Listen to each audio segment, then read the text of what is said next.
Alhamdulillah, puji syukur kehadirat Tuhan Yang Maha Esa.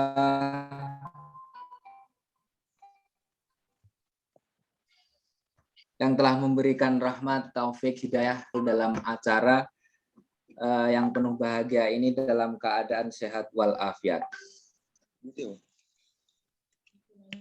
Sebelumnya, di momen yang masih spesial ini, kami ucapkan selamat Hari Raya Idul Fitri 1443 Hijriah. Taqabbalallahu minna wa minkum taqabbal ya karim. Minal aidin wal faidin. Mohon maaf lahir dan batin. Selanjutnya kami haturkan banyak terima kasih dan selamat datang para scholarship hunter semua kepada Bapak, Ibu, teman-teman semua dari berbagai latar belakang pendidikan, latar belakang geografis yang tentunya berbeda-beda. Selamat datang di acara webinar persiapan pendaftaran LPDP. Pada meeting kali ini bertemakan How to Get LPDP Scholarship, kajian tentang persyaratan, administrasi, tips dan trik lolos menjadi awardee LPDP. Nah, ngomong-ngomong, by the way, teman-teman, sebelumnya webinar kali ini diselenggarakan oleh Ruang Riset. Nah, Ruang Riset itu merupakan sebuah komunitas yang mewadahi para akademisi maupun praktisi dalam mengembangkan diri mereka, mengimprovisasi diri mereka dalam hal academic writing, khususnya penulisan karya ilmiah seperti skripsi, tesis, disertasi, maupun jurnal artikel ilmiah yang dengan reputasi nasional maupun jurnal bereputasi internasional. Nah, pada malam hari ini, webinar kali ini merupakan rangkaian kegiatan yang diselenggarakan oleh Ruang Riset. Yang sebelumnya Ruang Riset ini hanya berfokus pada karya ilmiah, menghadirkan webinar-webinar tentang karya ilmiah, namun pada malam hari ini, malam yang spesial di mana Ruang Riset menghadirkan webinar tentang bagaimana seluk-beluk, bagaimana selingkung tentang mendapatkan atau menjadi awardee dari beasiswa LPDP untuk sekolah S2, S3 di dalam negeri maupun di luar negeri. Nah, sedikit tentang latar belakang dari Ruang Riset. Nah, webinar pada malam hari ini merupakan webinar amal, di mana webinar yang diselenggarakan oleh beberapa founder dan organizer Ruang Riset, yang mana Ruang Riset menghadirkan webinar ini yang bersifat edukatif tanpa biaya sepeser pun, tanpa sponsor dari pihak manapun. Ini merupakan sebagai bentuk pengabdian kami, para founder-founder organizer Ruang Riset kepada masyarakat untuk mencerdaskan kehidupan bangsa, dan semoga menjadi wasilah ataupun jalan kita untuk menjadi awardee LPDP kelak di masa yang akan datang. Amin ya Rabbal Alamin. Oleh karena itu, teman-teman semua, demi menjaga eksistensi Ruang Riset agar terus Ruang Riset ini dapat memberikan informasi, aktif memberikan edukasi kepada masyarakat, dimohon keikhlasannya para peserta untuk memfollow akun Instagram kami dengan alamat ruang_riset. Nah, nanti kita tunggu ya follower semua. Insya Allah kami follow back gitu. Nah, demi menjaga eksistensi dan ya, semoga bisa terus memberikan edukasi yang insya Allah secara gratis dan tanpa sponsor dari manapun. Nah, teman-teman semua, tidak berlama-lama, perkenalkan saya di sini sebagai moderator. Nama saya Muhammad Irfan, akan membacakan rundown acara pada malam hari ini. Yang pertama dimulai dengan pembukaan, yang kedua penyampaian materi dari Kak Nizar, yang ketiga diskusi tanya jawab dengan para hunter, dan yang keempat closing. Nah, teman-teman semua, untuk mengawali acara pada malam hari ini, mari kita buka acara pada malam hari ini dengan bacaan basmalah bersama-sama. Bismillahirrahmanirrahim. Semoga acara pada malam hari ini bisa berjalan lancar sampai selesai dan memberikan kebermanfaatan, barokah kepada teman-teman dan menjadi wasilah di mana seluruh partisipan di sini kelak menjadi awardee LPDP. Amin. Amin ya rabbal alamin. Nah, langsung saja untuk acara yang kedua, ini langsung penyampaian materi dari Kak Nizar. Namun, by the way, sebelum saya memberikan waktu dan ruangnya kepada Kak Nizar, saya akan menyampaikan sedikit siapa sih Kak Nizar ini, backgroundnya apa, kok kenapa diundang dan dikasih ruang di ruang riset. Nah, Kak Nizar ini merupakan salah satu award di LPDP pada tahun 2019, PK 155. Nah, Kak Nizar ini menjadi salah satu award di LPDP di kampus, salah satu di kampus di Yogyakarta dengan predikat program doktoral yang termuda di kampus tersebut. Beliau kelahiran tahun 1996 dan sekarang sedang ongoing ya Kak Nizar mengerjakan disertasi. Kita doakan semoga cepat lulus, cepat menyandang predikat doktor gitu ya. Nah, selain itu, beliau ini juga aktif di berbagai kegiatan seperti aktif menjadi penulis, peneliti. Beliau selalu memberikan kajian-kajian tentang bagaimana publish artikel jurnal nasional maupun internasional bereputasi. Beliau juga merupakan salah satu pengasuh di pondok pesantren di kota Cirebon. Maka monggo yang mau memanggil Kak atau yang mau memanggil Yai atau memanggil Gus. Nah, terserah para member-member semua. Nah, di umur yang masih muda ini Kak Nizar statusnya masih jomblo. Jadi yang mau kepo tentang bio-nya Kak Nizar silakan nanti kepoin akun Instagramnya. Gitu ya Kak Nizar. Nah, oke. Saya kasih pantun sedikit agar kita mulai, agar kita semangatnya tinggi, semangatnya membara. Ya. Naik bemo ke kota Mekah. Jangan lupa makan kurma. Atasan nih bos. Status jomblo tidak menjadi masalah. LPDP kita. Gitu ya. Oke, langsung saja Kak Nizar. Waktu dan tempat saya persilakan. Langsung saja, Irfan. Oke, langsung saja ya Mas Irfan ya. Tadi berlebihan tadi. Oke, bismillahirrahmanirrahim. Assalamualaikum warahmatullahi wabarakatuh. Langsung saja saya share screen untuk PPT yang akan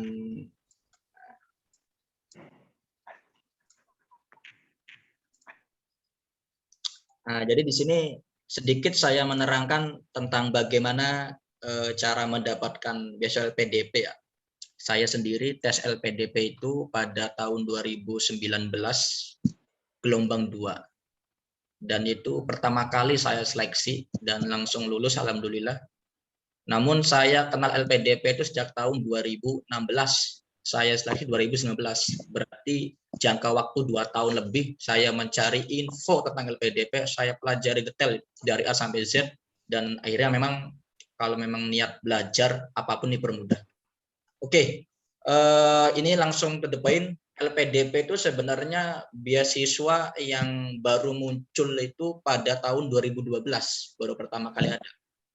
Jadi LPDP dengan bidik misi itu beriringan munculnya. Memang dari kesadaran ini ya, para birokrat di Senayan, rendahnya pendidikan tinggi disebabkan karena biaya gitu. Mau kuliah nggak ada uangnya. Tapi sekarang kita nggak usah nyari uang untuk kuliah. Cukup niat kuliah, kita akan dibayar untuk kuliah. Itu semangatnya ya. Jadi untuk jalur LPDP itu yang tahun sekarang itu ada yang jalur reguler, afirmasi. Afirmasi ini ada daerah 3T ya, tertinggal, terdalam, terluar itu ya. Pelosok maksudnya itu. Jalur targeted untuk PNS, TNI, Polri. Jalur PTUD, nah ini orang-orang istimewa ini. Perguruan tinggi utama dunia. Dan yang terakhir ini jalur LPDP kerjasama Kemendikbud. Namun yang kedua ini, yang terakhir maksudnya, yang Kemendikbud ini baru-baru 2 tahun ini ada ketika Mas Menteri menjadi Mendikbud itu ya, Mendikbudristek. Oke, langsung aja ke persyaratan, apa sih bagaimana cara pendaftarannya itu. Pendaftaran LPDP bisa semua lewat link online, tidak ada kirim berkas. Tapi kalau kirim berkas itu ada, paling hanya berkas fisik seperti surat pernyataan bermaterai, surat rekomendasi sebagainya itu dikirim ketika setelah pendaftaran, setelah klik. Ada 3 tahapan seleksi LPDP itu ya. Ada seleksi administrasi, seleksi bakat kelas TPA, dan yang terakhir ini substansi. Nanti kita bahas satu persatu dari 3 seleksi ini bagaimana. Oke, langsung next. Untuk timeline sendiri, jadwal yang gelombang 2 yang akan buka ya. Kalau sekarang sudah gelombang 1 sudah ongoing, tinggal wawancara saja. Ini timelinenya bisa dicek sendiri. Jadi saya harap teman-teman ketika 4 Juli sampai 5 Agustus ini sudah siap berkas semua. Dari mulai ijazah, S1, yang mau ke S2, S2 mau ke S3, udah siap berkas semua. Udah siap esai, proposal, bagi yang mau S3 dan sebagainya, udah siap semua. Nah, baru nanti kita nunggu pengumuman. Jadi jangan sampai ketika timeline ini tanggal 4 Juli dibuka, kita was-was nih, baru nyari kemana kan tes seleksi TOEFL dan sebagainya. Nah, ini harusnya dipersiapkan. Karena memang dari rentan waktu yang 1 bulan mepet bagi saya ini merupakan jangka psikis ya. Kalau nggak disiapkan itu buru-buru, salah klik, salah upload. Dan LPDP itu nggak kenal toleransi. Misalkan yang diminta upload ijazah S1, tapi yang diupload ijazahnya SMA ini nggak bisa, auto gagal. Langsung next, ketentuan awal perkuliahan. Jadi kalau teman-teman daftar LPDP di 2022, yang tahap 2, itu boleh kuliah Januari 2023. Maksudnya yang dibiayai itu. Jadi misalkan Juli daftar, akhir 2022 keterima LPDP, nah baru bisa mulai kuliah 2023. Adapun jangka waktu setelah diumumkan LPDP, misalkan diumumkan Desember tanggal 20, 2022, misalnya berapa ya di timeline-nya ya. Di sini pengumumannya tanggal 11 November. Nah, dari 11 November 2022 ada jangka waktu perkiraan setahun, 12 bulan atau 18 bulan, 1,5 tahun untuk mencari LOA, untuk mendaftarkan kampus. Tapi mendaftarkan kampus yang sesuai dengan perguruan tinggi tujuan LPDP. Kalau afirmasi ada sendiri afirmasi, reguler ada reguler, targeted ada targeted. Nanti bisa cek di bookletnya aja ya. Oke, next kita langsung ke persyaratan. Sebenarnya untuk persyaratan tuh banyak ya, ada ijazah, ada KTP dan sebagainya. Tapi yang akan saya bahas ini beberapa persyaratan yang menjadi penghalang. Tanda kutip penghalang ini momok apa? Susah. Yang pertama sertifikat bahasa, esai, proposal studi atau proposal studi kalau zaman saya, sekarang esai. Yang ketiga ini riset.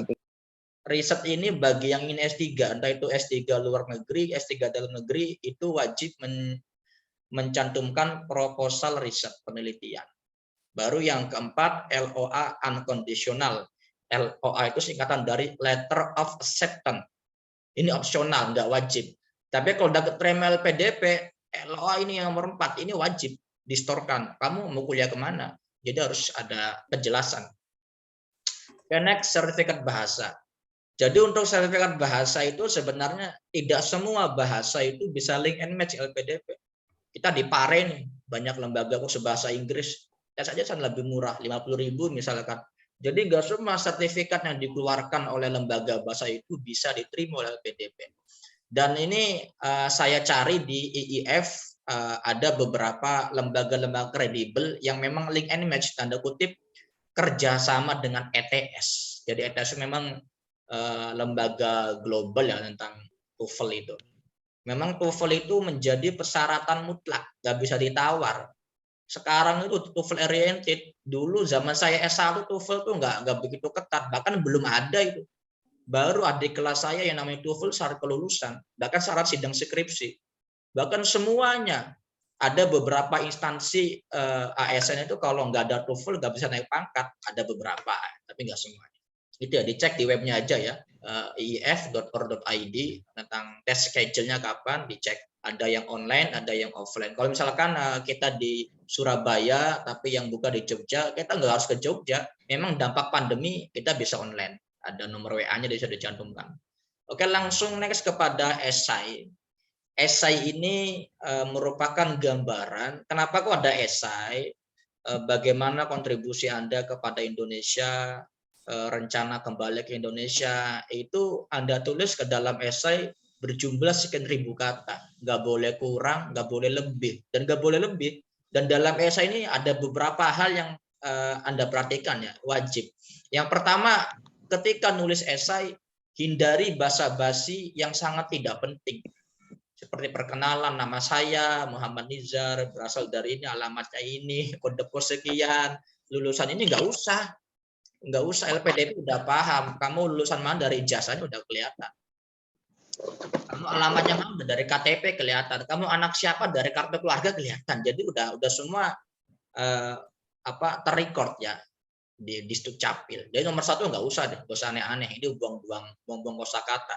Baru nomor 2, dalam esai ini jangan menulis pengalaman yang tidak sesuai dengan jurusan. Jurusan Anda itu komunikasi. Oh, saya pernah pengalaman menjadi misalkan di kafe apa. Nah, ini kira-kira yang sesuai lah, minimal serumpun gitu. Dan disarankan itu kira-kira nulis pengalaman itu bobotnya 5% aja, gak usah banyak-banyak. Karena stressing esai itu bagaimana Anda mengabdikan hasil studi Anda yang dibiayai oleh LPDP untuk perkembangan negara. Jadi pengalaman, menjual diri itu ya nggak usah banyak-banyak, 5-10%. Terus yang ketiga, dalam esai itu jangan menyebutkan yang terlalu umum masalahnya. Misalkan saya akan memajukan pendidikan. Ini gimana cara memajukannya? Kalau nggak maju mundur gitu. Ya carilah kosakata yang agak mengerucut gitu.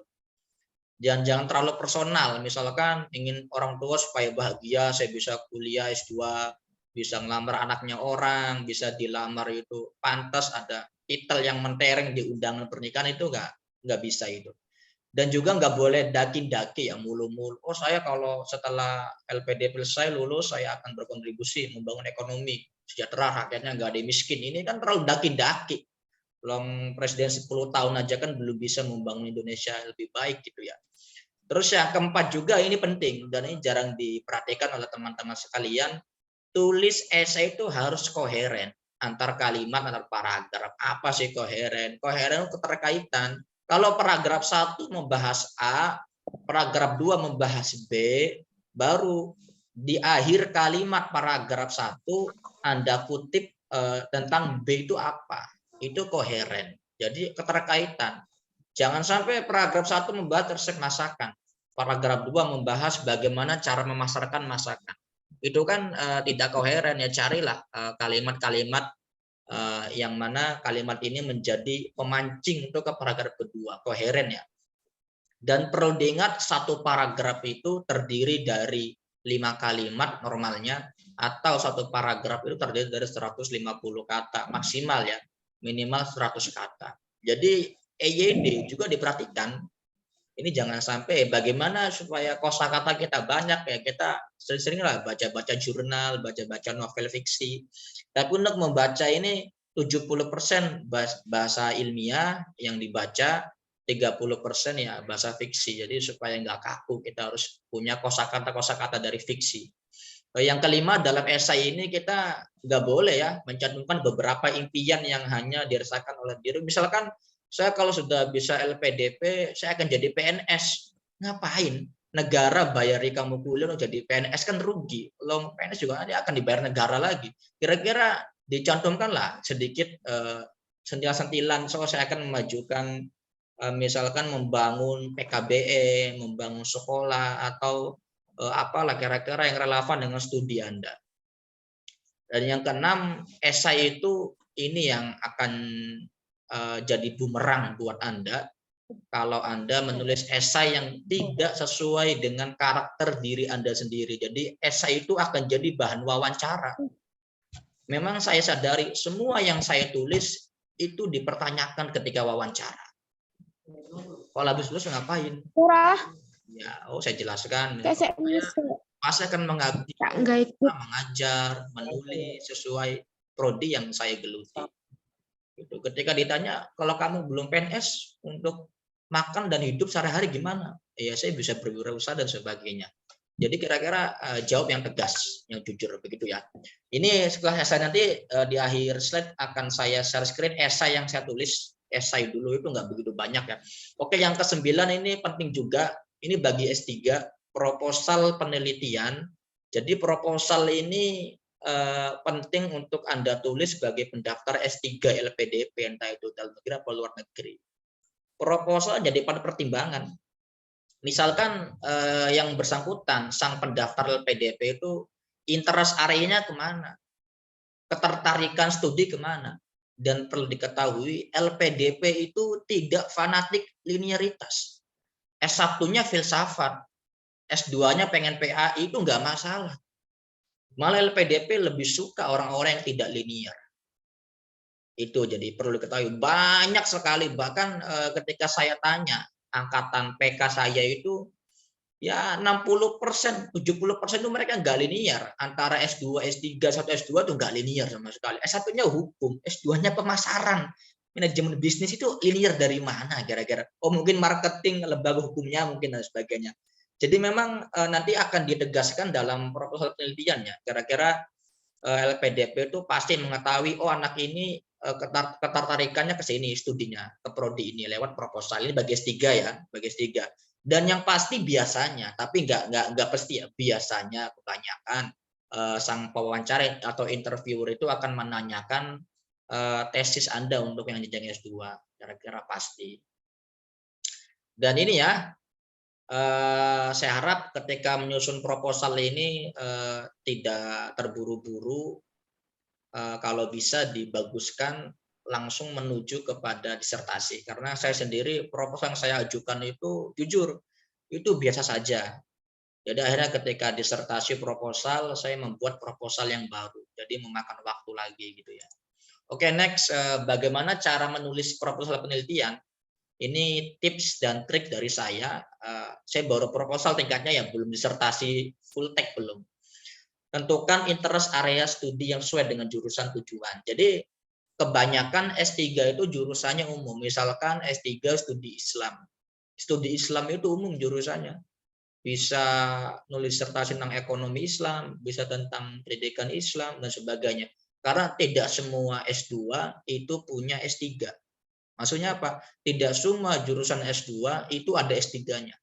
Kadangkala pengen kuliah S3, tapi nggak ada yang linear jurusannya. Ya cari, ya kira-kira serumpun. Satu rumpun. Nah, cari kira-kira interest area studi yang serumpun dengan S2. Karena memang dengan jenjang karir ya, jenjang karir itu akan lumayan bagus. Yang kedua, bagaimana cara menulis riset proposal itu perbanyak membaca berbagai jurnal. Nah, ini penting juga. Saya sendiri sebelum tidur itu seenggaknya membaca satu paragraf abstrak ya.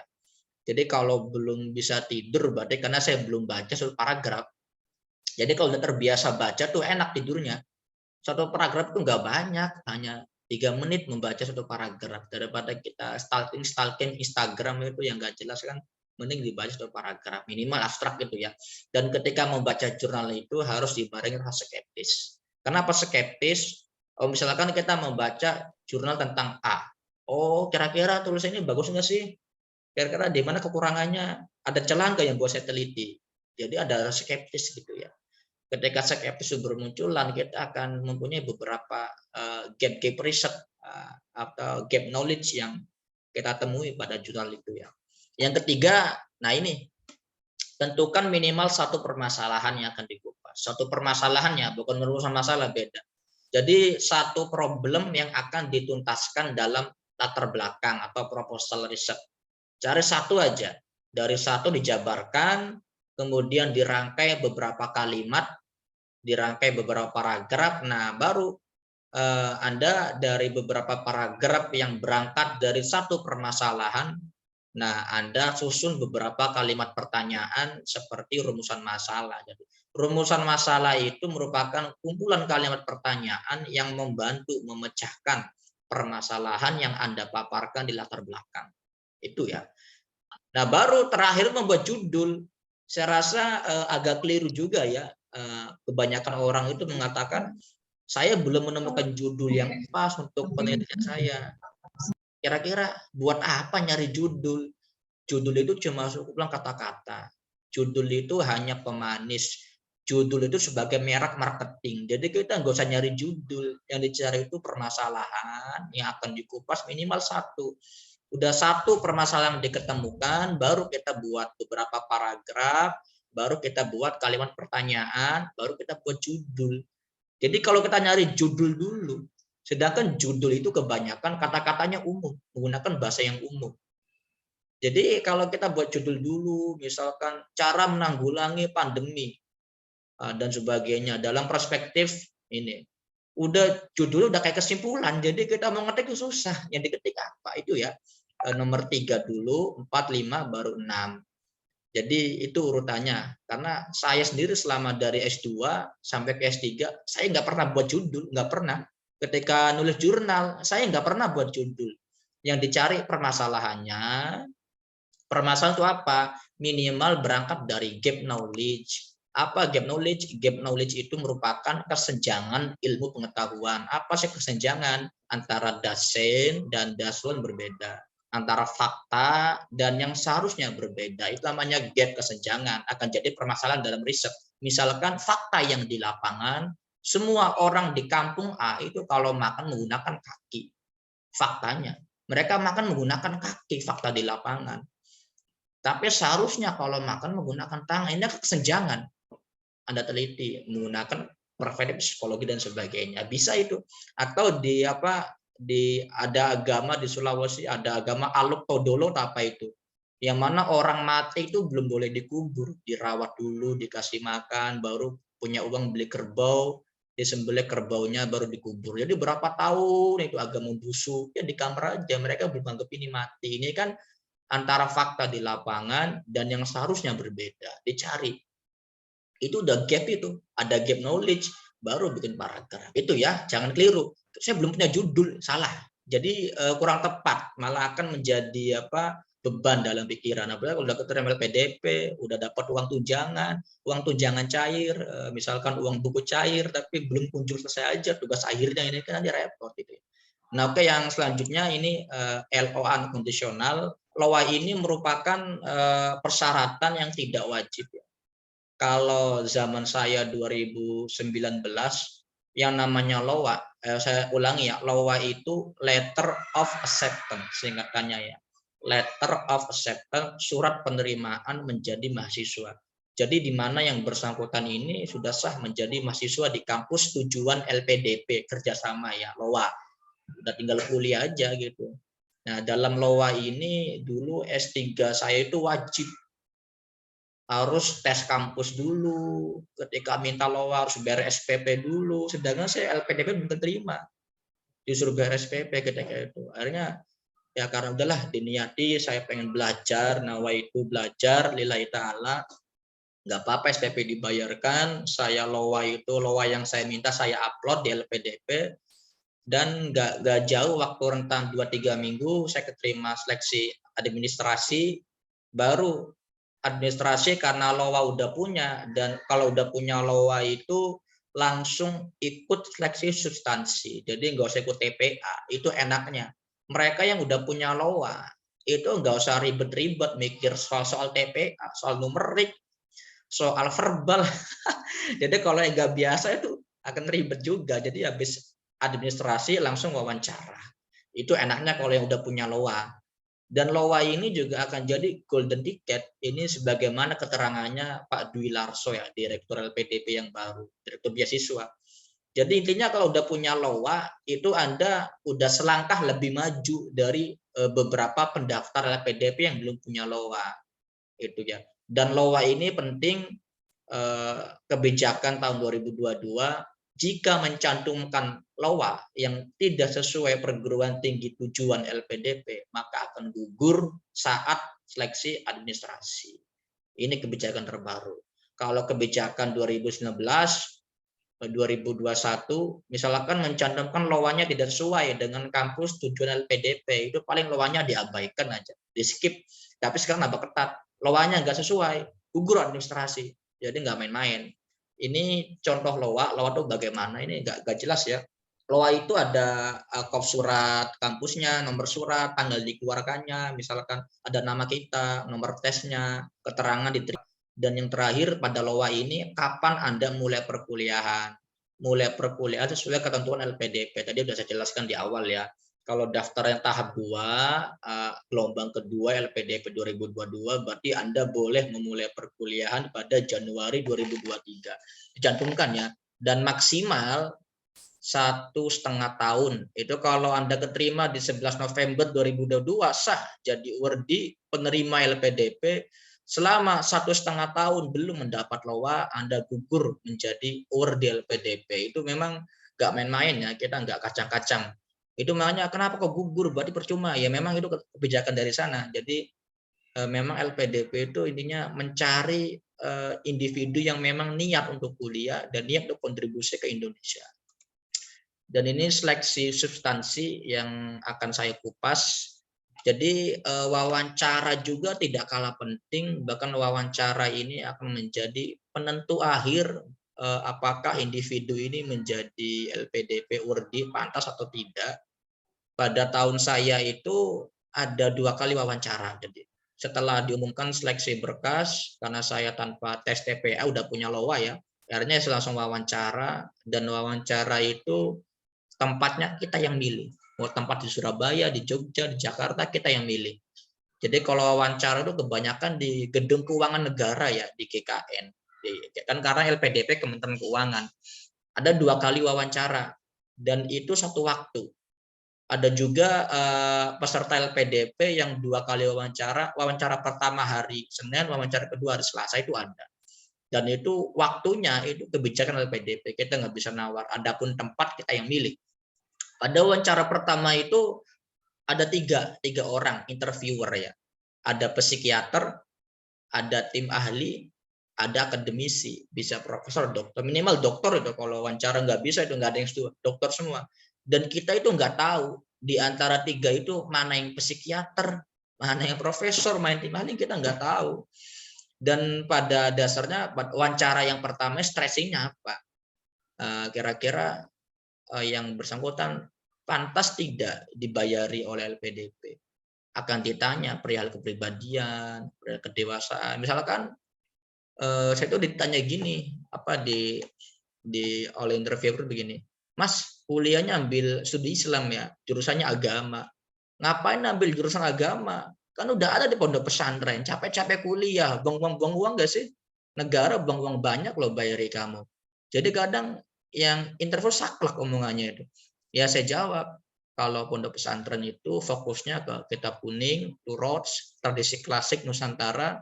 Tapi kalau ilmu keislaman di perguruan tinggi itu kita berbicara riset, berbicara step by step dalam kerangka ilmiah. Jadi saling melengkapi. Jadi kalau hanya pesantren saja itu kurang pas. Akhirnya saya jawab begitu. Oh ya, tanya lagi ya saya jawab.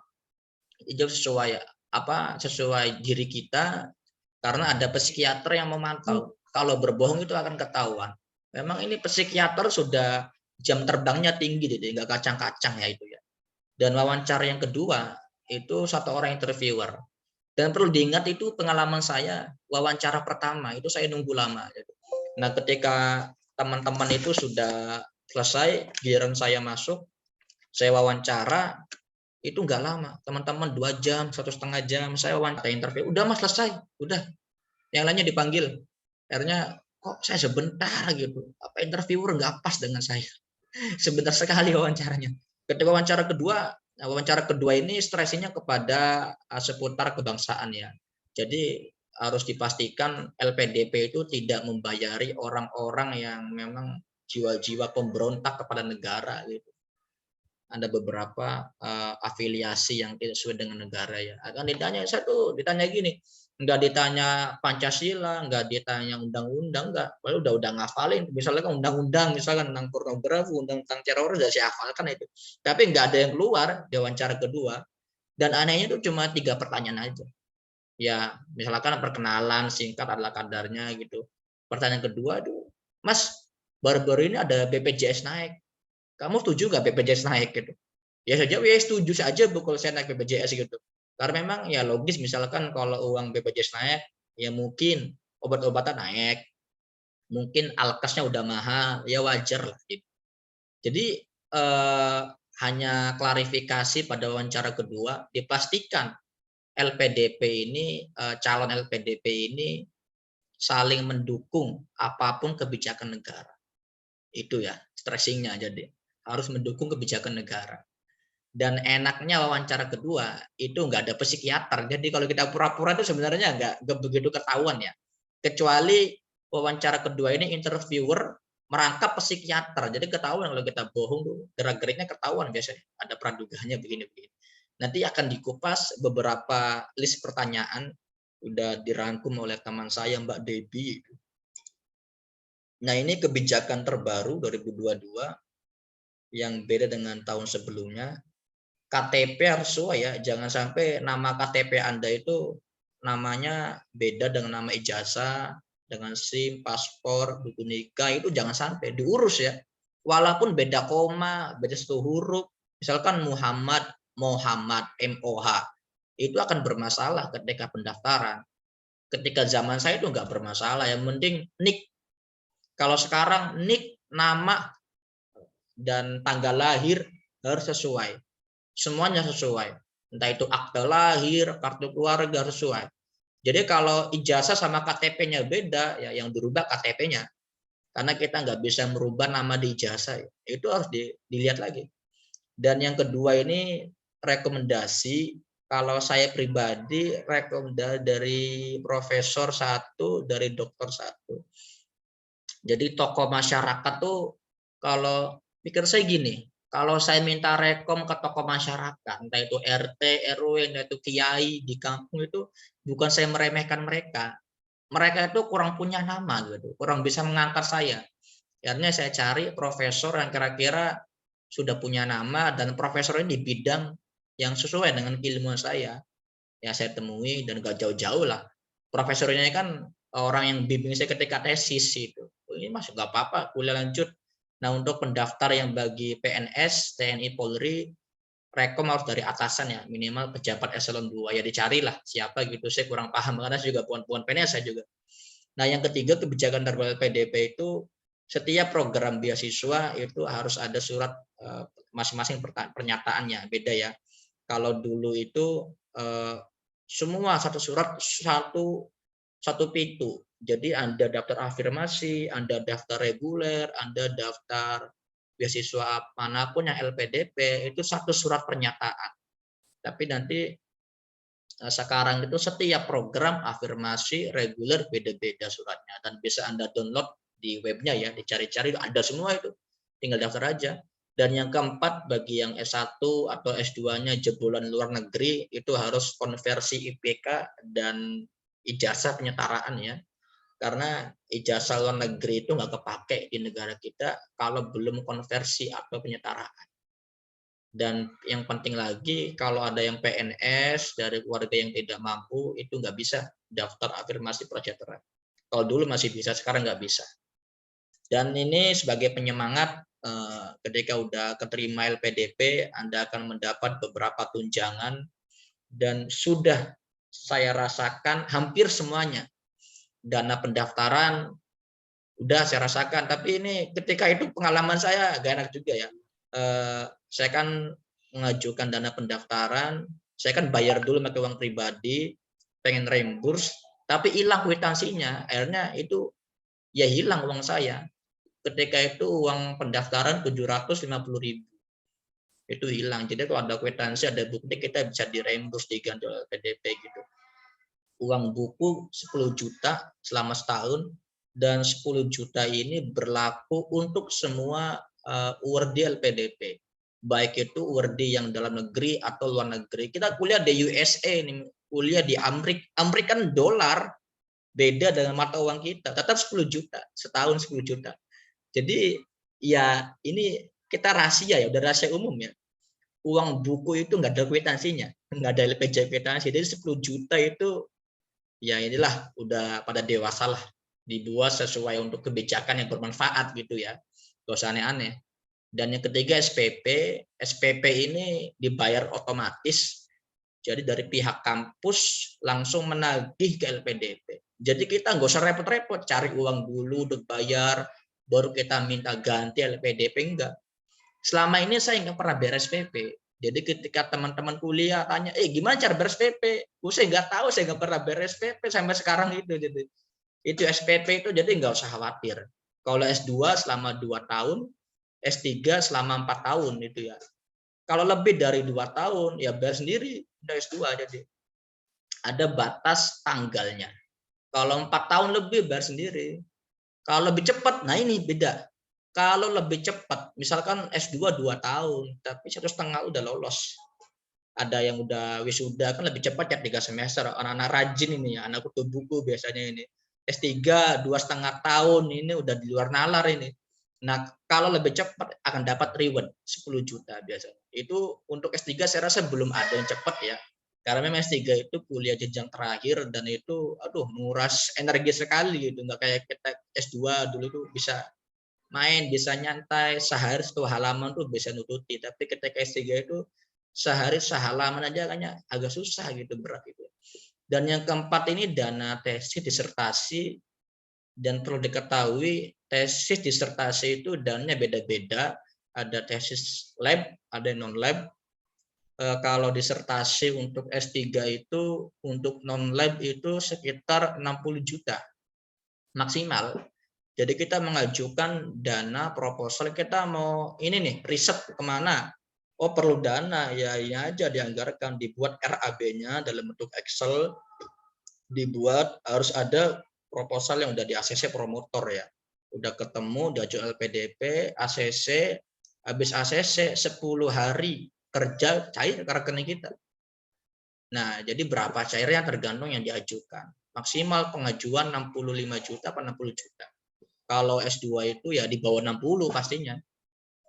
Dan yang kelima, dana seminar nasional. Seminar ini saya juga belum pernah mengikuti ya, kolokium internasional.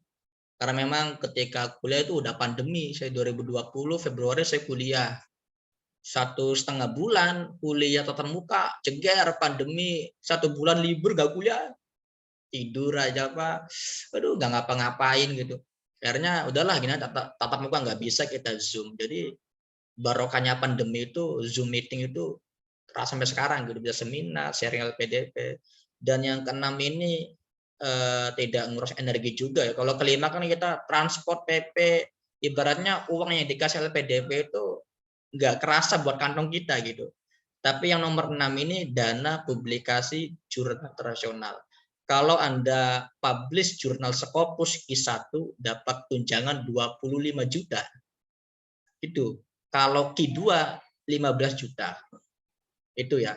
Kalau S2 itu hanya 1 kali kesempatan jurnal internasional. Apakah wajib? Tidak. Tidak wajib. Bagi yang mampu publish di Q1, entah itu S2, S3, dapat 25 juta. Kalau S3 ada 2 kali kesempatan. Misalkan publish Q1 2 kali ya, berarti 25 dikali 2 buat 50 juta. Itu ya. Ini dana pendidikan. Beda lagi dana pendukung. Misalkan transportasi nih. Anda kuliah di Jakarta dari Cirebon misalkan. Cirebon Jakarta itu bisa naik pesawat PP. Pertama kali berangkat tanggal sekian, misalkan pulang ketika wisuda tanggal sekian itu PP di cover LPDP, ditunjang LPDP pesawat ya. Kalau sekarang itu ada link khusus pengajuan tiket pesawat, langsung gratis, kita nggak usah bayar. Dulu saya nggak tahu ini transport apaan. Akhirnya dari Surabaya ke Jogja saya beli tiket tiketnya tiket kereta eksekutif. Berharap dirimu itu nggak bisa. Kalau kereta nggak bisa diganti, itu uang pribadi. Udah terlanjur, saya belum baca detail dari buku panduan, ternyata hanya tiket pesawat yang boleh di cover LPDP.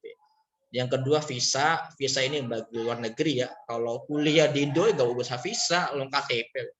Yang ketiga kesehatan, cuma ini nggak saya urus ya, BPJS kelas 1 nggak saya urus, ribet juga lah.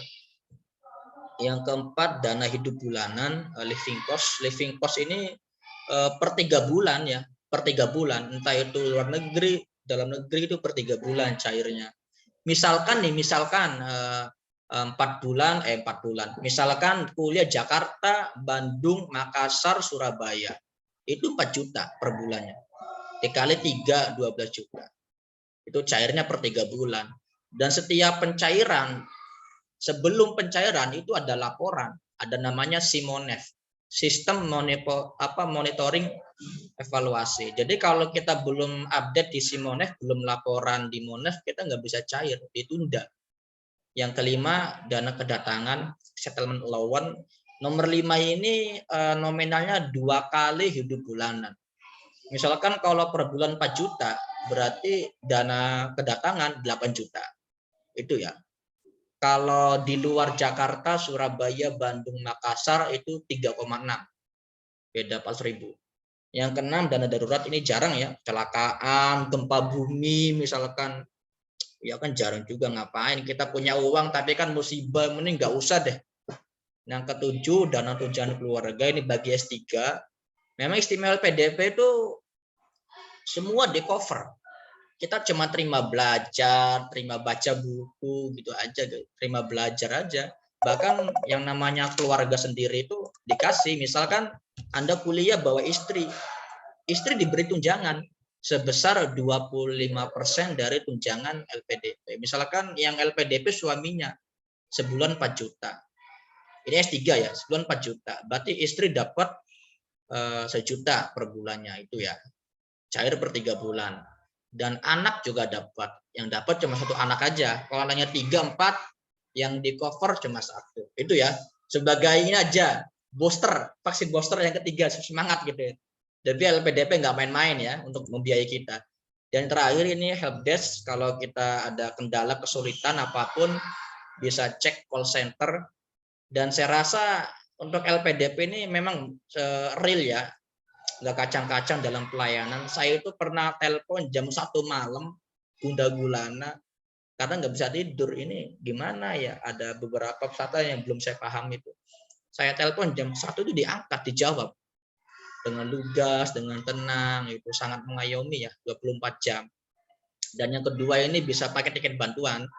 Jadi kalau pengen ada sesuatu yang harus di-approve oleh LPDP, ya nomor 1, nomor 2 harus sering-sering kita ngubungi LPDP. Memang pulsa ya, berkorban dikit lah gitu. Pengen enak ya berkorban tuh ya repot ya. Itu ya. Oke, ini sekilas dari saya, nanti hanya ini aja pemancing. Sisanya kita tanya jawab diskusi, question answer ya, Q&A, apa yang nggak paham, Anda mau kemana boleh bisa sharing ya. Saya jawab sebisa mungkin. Sebenarnya saya tuh nggak bisa apa-apa, disuruh Mas Irfan disuruh ngisi, ya udahlah disuruh ngomong aja gitu. Cuma yang bisa tuh Mas Irfan sebenarnya itu. Oke, saya akhiri, saya kembalikan kepada Mas moderator, Mas Irfan. Silakan Mas Irfan. Oke, terima kasih Kak Nizar, materinya sangat menarik sekali. Jadi ada cuplikan-cuplikan yang kita dapat terkait bagaimana mempersiapkan LPDP, how to get scholarship. Ya, you need to know more than that. Jadi kita harus memang struggle untuk mendapatkan LPDP, persyaratan-persyaratan khususnya bahasa, motivation letter, atau esai, dan lain sebagainya. Nah, untuk session yang ketiga ini adalah session tanya jawab. Silakan para member, silakan para hunter untuk raise hand atau mengetik di kolom chat bagi yang mau menanyakan sesuatu yang belum bisa dipahami. Ya, kami persilakan yang mau raise hand. Atau ini ya, saya bacakan beberapa yang sudah masuk di kolom chat. Yang pertama ini Kak Nizar dari Ahmad Baihaqi. Kak Ahmad ini tanya tentang untuk yang ASN, cara mudah mendapatkan LPDP tolong nggak agak dicerahkan Mas Nizar. Ini bagi yang PNS atau mungkin dosen ya, atau guru dan lain sebagainya. Monggo Kak Nizar. Oke, untuk PNS bagaimana? Saya rasa untuk ini bocoran ya, apa generasi umum atau tidak, tapi udah banyak terjadi. Pendaftar PNS itu akan cenderung diterima oleh PDP. Karena udah pasti, namanya ASN, udah pasti jadi abdi negara. Jadi kalau udah lulus, arahnya kemana itu sangat besar kemungkinan diterima LPDP. Tapi ada alurnya sesuai seleksi yang ditetapkan PDP, tahapannya ada seleksi administrasi, TPA, ada wawancara itu ya. Dan untuk PNS ini harus ini ya sering-sering komunikasi dengan BKD atau dengan pejabat eselon 2 atasannya minimal. Karena kalau kita nggak punya surat usulan atau surat izin dari atasan itu auto gugur di seleksi administrasi. Itu pengalaman yang saya dengar di teman-teman saya yang daftar PNS ya, satu angkatan dengan saya. Dan kalau PNS harus dijelaskan, Anda kalau diterima LPDP harus punya tugas belajar. Jadi kalau punya surat tugas belajar, itu gaji PNS utuh, LPDP utuh. Itu memang bedanya ya, PNS ya, tugas belajar. Kalau tugas belajar itu, tugas belajarnya 2 tahun S2. Jadi selama 2 tahun kita nggak wajib ngantor itu ya. Ya, tapi kalau gaji tercair PNS ya. Tapi kalau suratnya bukan tugas belajar, izin belajar itu beda. Kalau izin belajar untuk PNS tetap ngantor, wajib ngantor. Jadi ngantor iya, kuliah iya, apa gak ribet. Jadi saya sarankan sebelum daftar Anda siapkan beberapa berkas dan Anda inilah sedikit speak atasan gitu, pejabat eselon 2, dicari namanya siapa. Saya kan nggak tahu Anda bernaung di instansi mana ya. Tapi untuk PNS kalau Kementerian Keuangan itu dipermudah. Memang kalau PNS Kemenke itu udah pasti, jadi saya bilang arahnya udah pasti ngabdi ke negara itu ya. Cuma diperhatikan pemberkasannya terutama komunikasi. Kalau pejabat eselon 2 tidak memberikan usulan atau rekomendasi untuk kuliah, itu susah jadi. Jadi surat usulan dengan rekom itu beda. Misalkan Mas Bayhaki nih punya kredibilitas di bidang ini. Saya rasa atasan Mas Bayhaki tahu, oh Mas Bayhaki harus improvisasi. Oh dengan apa? Mas, ini aja kamu lanjut S2 lagi deh kuliah sesuai jurusan kamu, nanti pulang kembangkan ilmunya di instansi ini. Oh udah dapat usulan, dapat rekom, jadi udah ya sekali mendayung 2 pulau terlampaui itu ya. Jadi setahu saya, karena saya sendiri ini bukan PNS, jalurnya reguler saya daftarnya. Kalau reguler itu di hutan rimba itu, tapi kalau PNS itu udah sirotol mustaqim itu ya. Jadi enaknya gitu. Itu. Yang lain silakan. Ya, mungkin tambahan sedikit ya Kak Nizar, tapi untuk persyaratan bagi ASN itu beda, kayak TOEFL atau beda dengan afirmasi, jauh lebih tinggi. Ya agak susah dikit. TOEFL-nya itu ya tutupnya agak susah. Harus dipersiapkan dari sekarang belajar gitu. Ya, terima kasih Kak Nizar atas pencerahannya. Yang kedua dari Kak Elizabeth ini. Ini Kak Elizabeth tanya, Kak, misalnya saya niat ingin dapat LPDP kuliah di Jepang, apakah ketika saya mempunyai sertifikat kemampuan bahasa Jepang dapat mendukung buat saya untuk mendapatkan LPDP, dan bila iya, bagaimana cara memberitahu penyeleksi bahwa saya mempunyai sertifikat tersebut? Oh, jadi Kak Elizabeth ini apakah kalau sudah punya sertifikat kemampuan bahasa Jepang ini bisa memberi kemudahan bagi panitia LPDP, mungkin gitu ya? Oke, saya jawab. Jadi gini ya, saya tuh pernah tanya gini, iseng-iseng tanya. Kalau saya itu bukan pakai TOEFL ITP, dulu 2019 itu ada dua. Anda boleh memilih TOEFL bahasa Arab bagi pendaftar yang UIN, kampus keislaman, atau TOEFL ITP, IELTS, atau satunya bahasa apa ya? Ada 3 kok. Nah, akhirnya saya milih yang bahasa Arab, TOEFL. Pertama lebih murah dan sesuai kemampuan saya gitu.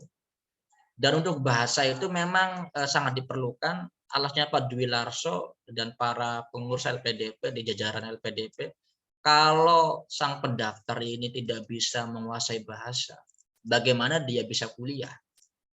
Itu kuncinya. Jadi mengapa LPDP itu mensyaratkan TOEFL harus sekian skornya? Itu mungkin gambarannya objektif untuk menilai pendaftar ini menguasai bahasa. Karena memang ini saya rasa sendiri ya, walaupun saya kuliah jurusannya keislaman, jurusannya agama, tapi banyak literatur yang berbahasa Inggris. Gitu. Kalau kita nggak memahami bahasa asing itu akan kesulitan untuk menjalani perkuliahan, terutama kita mengurus disertasi, tesis dan sebagainya. Itu persyaratannya. Adapun bahasa Jepang dan sebagainya, saya sarankan tetap gunakan IELTS. Untuk luar negeri itu IELTS 7 apa 6,5 ya, seingat saya. Dan IELTS itu tidak murah ya, 3,5 juta ke atas itu ongkos tesnya aja itu. Kalau nggak lulus ya hilang 3,5 juta itu. Jadi dipelajari lagi. Pokoknya kalau masalah bahasa itu Mas Irfan lebih paham lah gitu. Saya tuh nggak bisa apa-apa itu. Tanya ke Mas Irfan, jadi bagaimana cara mendapatkan skor ITP yang bagus. Kalau dalam negeri ITP ya. Kalau luar negeri IELTS, saya sarankan IELTS saja gitu. IELTS. Dan memang IELTS itu menjadi persyaratan universal. Adapun sertifikat bahasa Jepang, tadi sudah saya singgung, tidak semua lembaga bahasa itu punya kredibilitas yang bisa memberi syafaat untuk seleksi LPDP gitu. Misalkan Anda daftar TOEFL di Pare gitu, murah 150.000, dapat sertifikat, skornya udah bener 600 skornya gitu. Tapi karena lembaga itu bukan lembaga ETS, tidak link and match LPDP, ya gugur. Dan LPDP itu ketat. Dari sertifikat bahasa itu ada nama kita, ada nomor sertifikat. Itu yang saya tanya langsung kepada pengurus LPDP ya. Nanti dari nomor sertifikat itu akan ditelusuri. Apakah nomor sertifikat ini beneran atau manipulatif? Itu ya. Jadi saya harap menggunakan cara yang manusiawi, cara yang jujur sesuai dengan apa ya, udah tahu sendiri ada dewasa lah, jujur gitu ya untuk sertifikat bahasa. Jadi, oke, yang lain? Menambahi atau menjelaskan lebih detail ya ke pertanyaan Kak Elizabeth untuk Kak Nizar ini. Apakah kalau Kak Elizabeth ini sudah mempunyai sertifikat bahasa Jepang, arigatou gozaimasu, itu apakah bisa membantu agar lolos LPDP? Oh, kalau lolos itu nggak bisa. Jadi ada beberapa persyaratan gini, dibaca lagi ya. Sertifikat yang dimaksud itu, ya kalau yang saya baca, itu tidak ada bahasa Jepang itu. Adanya, saya share screen ya. Nah, dulu ini. Ini reguler ya, Elizabeth ya? Reguler atau mana? Serasuk reguler atau apapun itu sama. Nah, ini yang nomor 6 ini mengunggah dokumen sertifikat kemampuan bahasa Inggris yang masih berlaku. Dan saya tuh nggak paham ya. Kenapa harus bahasa Inggris? Apa karena memang Inggris ini bahasa internasional? Itu ya.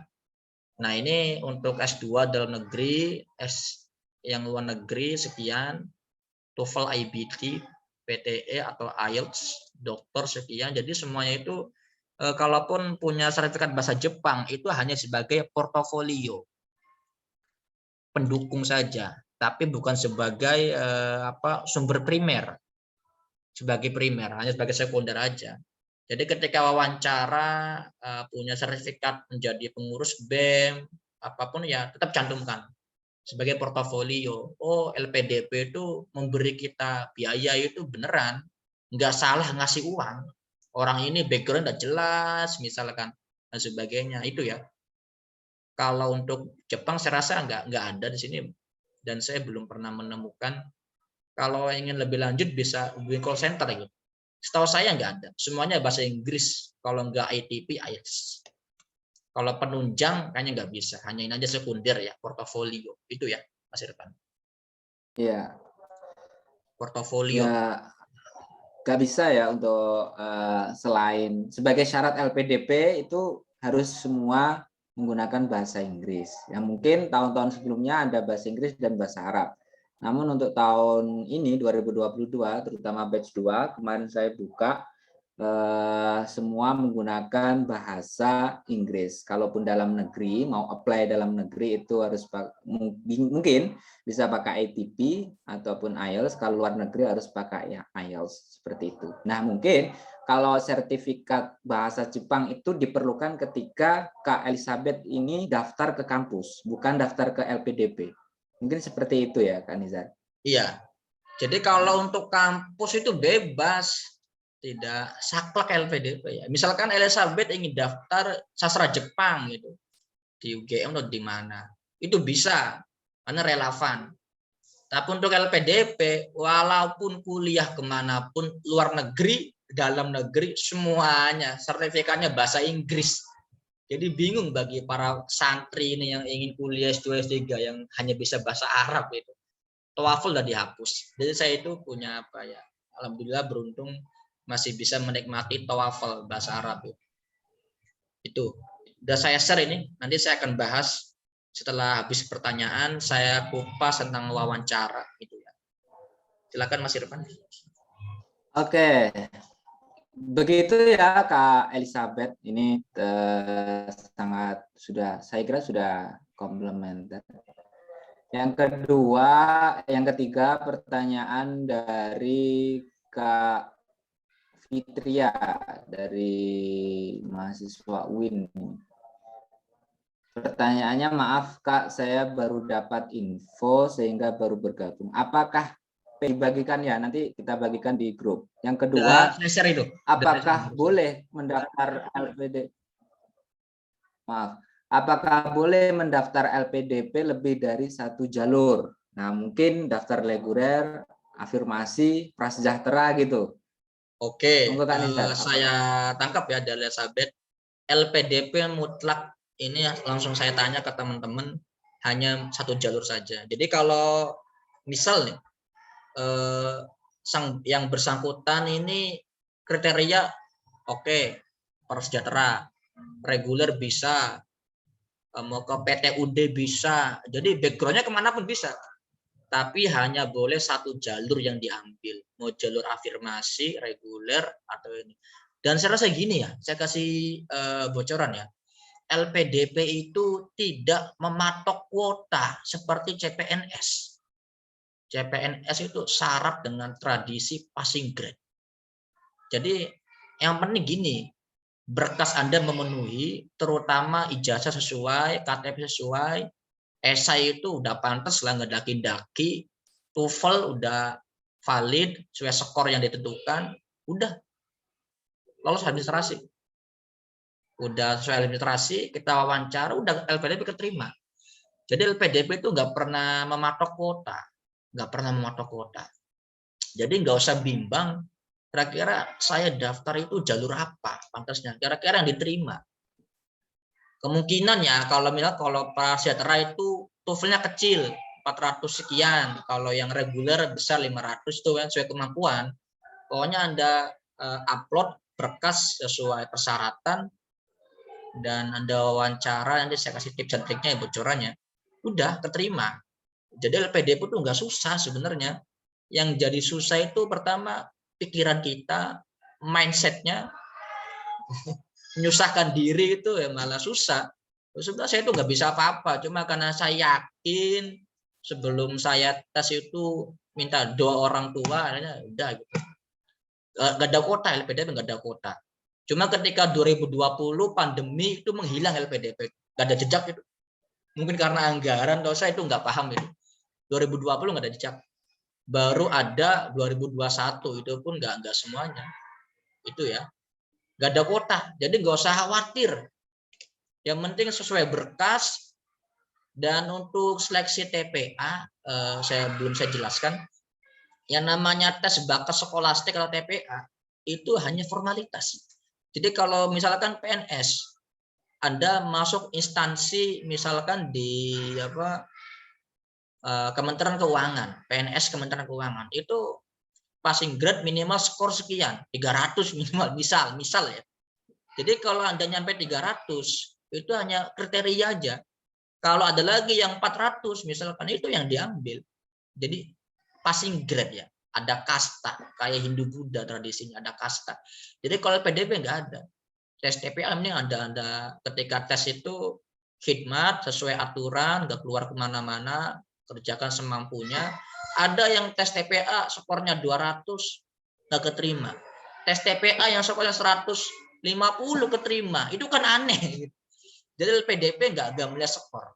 Memang LPDP itu melihat karakter individu ya, terutama ini. Dan ini wawancara akan ada klarifikasi langsung ketika wawancara. Oke, next Mas Irfan. Ya, jadi begitu ya Kak Elizabeth nih. Tadi juga ada dari teman-teman yang sudah lolos administrasi nih Kak Nizar. Administrasi dan TPA untuk batch 1 kemarin LPDP. Dia cuman dapat skor 180 untuk skor TPA-nya. Nah, tapi alhamdulillah dia lolos dan masuk ke seleksi wawancara. Seperti itu. Jadi jangan ragu, hantam aja pokoknya gitu ya. Oke, untuk selanjutnya dari Kak Siti Lailatu. Izin bertanya Kak, saya mau tanya, untuk proposal penelitian itu lebih detailnya kita bentuk dalam bentuk skripsi yang sangat lengkap atau sekedar proposal penelitian saja ya? Terima kasih Kak. Nah ini mungkin mau daftar S3 ya ini, di luar maupun di dalam. Monggo Kak. Saya terangkan ya, itu sudah dibahas sebenarnya. Yang namanya proposal penelitian itu hanya berlaku bagi pendaftar S3. Jadi kalau Anda pendaftar S2 itu nggak usah capek-capek bikin. Nah, yang S3 itu wajib dan sebagai pelengkap administrasi, primer ya. Nah, apakah full? Ya memang yang namanya proposal ya bab 1. Jadi kalau proposal itu 5 bab ya bukan proposal, udah jadi hasil riset itu. Ya minimal latar belakang, rumusan masalah, ada kajian pustaka, ada metode penelitian, ada kelogisan, ada signifikansi manfaat hasil riset Anda kemana, terus yang terakhir daftar pustaka. Dan saya tekankan ya, seringkali itu saya nerima beberapa file dari teman-teman yang mau dikoreksi proposalnya. Sering proposal riset itu minim daftar pustaka. Bayangkan, bukan apa-apa ya. Sekelas S3 itu hanya punya daftar pustaka 20 dalam proposal, itu kurang pantas saya rasa. Jadi seenggaknya makin banyak daftar pustaka, itu menandakan Anda gaul dalam lingkungan akademis. Daftar pustakanya sedikit. Sedangkan yang namanya jurnal itu udah bertebaran kemana-mana itu. Anda cari di LibGen untuk PDF, Anda cari di GStore, Taylor and Francis, Cambridge, banyak itu. Tinggal betah duduk aja saya rasa itu. Dan setengah jam duduk itu, saya bisa 30 jurnal saya download itu. Dibacanya nanti, sebelum tidur separagraf, itu hanya satu jurnal itu aja. Itu yang nggak harus full. Satu proposal, satu bab 1. Dan ada kesimpulannya. Saya rasa udah ada format yang jelas di booklet ya, bisa dibaca lagi. Pokoknya gini ya saran saya. Sebelum tanggal 4 Juli, gelombang 2 daftar, ya Anda kepo-kepo lah. Apa sih LPDP, bagaimana jalurnya. Jadi saya udah bilang, saya ini kenal LPDP tahun 2016. Sedangkan saya daftar LPDP tahun 2019.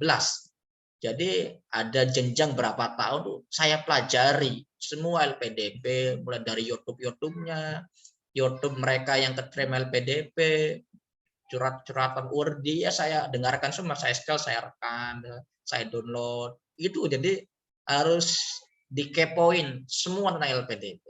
Jadi kalau hanya nekat, apalagi hanya dengar LPDP nih, uangnya banyak, daftar, wah ini kita nggak tahu hutan rimba kita gitu. Mau masuk hutan rimba susah, nyasar nanti itu ya. Oke, next Mas Irfan. Ya, selanjutnya pertanyaan dari Kak Habibah. Izin bertanya Kak, lebih mudah mendapatkan LPDP untuk universitas dalam negeri atau luar negeri? Ini pertanyaannya. Monggo Kak Nizar. Sudah saya singgung di awal, LPDP pertama tidak mematok kota, adapun dalam atau luar negeri itu hanya wasilah perantara. Misalkan Mbak Habibah ingin daftar ke kampus UK di UK United Kingdom, ya berarti luar negeri. Kalau luar negeri berarti makanya IELTS sama saja. Pokoknya Anda penuhi semua berkas sesuai persyaratan, Anda upload IELTS skornya berapa, IELTS bila lagi di-search lagi ya. Misalkan IELTS nih skornya 6,5 untuk doktor, IELTS 6 misalkan. Nah, ini harus untuk dalam negeri, untuk luar 7. Kalau S2 luar IELTS-nya 6. Jadi kalau udah dapat IELTS 6, IELTS-nya 6,5 untuk luar negeri, itu syarat yang paling susah. Dan udah esainya udah ada, itu lolos administrasi. Apalagi udah punya LOA, udah keterima. Dan untuk mencari LOA itu sekarang itu udah gampang ya. Banyak agensi-agensi dalam negeri yang memang memberikan pelayanan, mendapatkan LOA asalkan kita punya sertifikat IELTS bahasa. Sekarang itu enak karena mereka juga jujur. Yang namanya kampus butuh pemasukan. Jadi kalau kampus menerima pendaftar dari seorang beasiswa, itu udah jelas SPP-nya bayarnya kemana gitu. Nusewu gitu. Ini menjadi sentilan beberapa para kasubag TU di akademik. Sering saya tuh dengar-dengar apa curhatan curcol mereka. Wah, SPP bayar molor. Coba kalau semuanya itu mahasiswanya beasiswa Kemenak, beasiswa PDP, beasiswa ini. Jadi kita nggak ribet ngerekap jadi. Itu ya sekedar curhatan itu. Sama saja, yang penting memenuhi persyaratan. Untuk yang luar negeri itu ketika wawancara menggunakan bahasa Inggris ya. Makanya ini lagi dipertimbangkan, jangan nuruti gengsi, saran saya Anda kuliah tujuannya apa? Apakah gengsi untuk gelar, tujuannya belajar ya sesuai kemampuan. Kalau memang kemampuannya dalam negeri. Kalau memang keilmuan Anda adanya di luar negeri, ya Anda tekuni gitu aja. Jadi nggak usah daki-daki. Misalkan saya S3 mau keluar, tapi secara kemampuan belum bisa nih. Karena daripada mentok-mentok, nunda-nunda lama, umur bertambah tua, ini udahlah, ini aja ke dalam negeri, di UIN kan banyak. Jadi sebenarnya sama saja ya. Yang penting tadi sering-sering baca aja. Udah sering-sering baca itu udah enak gitu.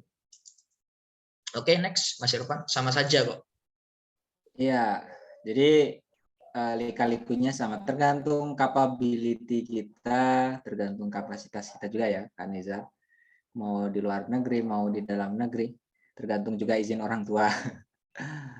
Oke, selanjutnya ini dari Kak Lutfian Nurdiani, banyak sekali ini teksnya.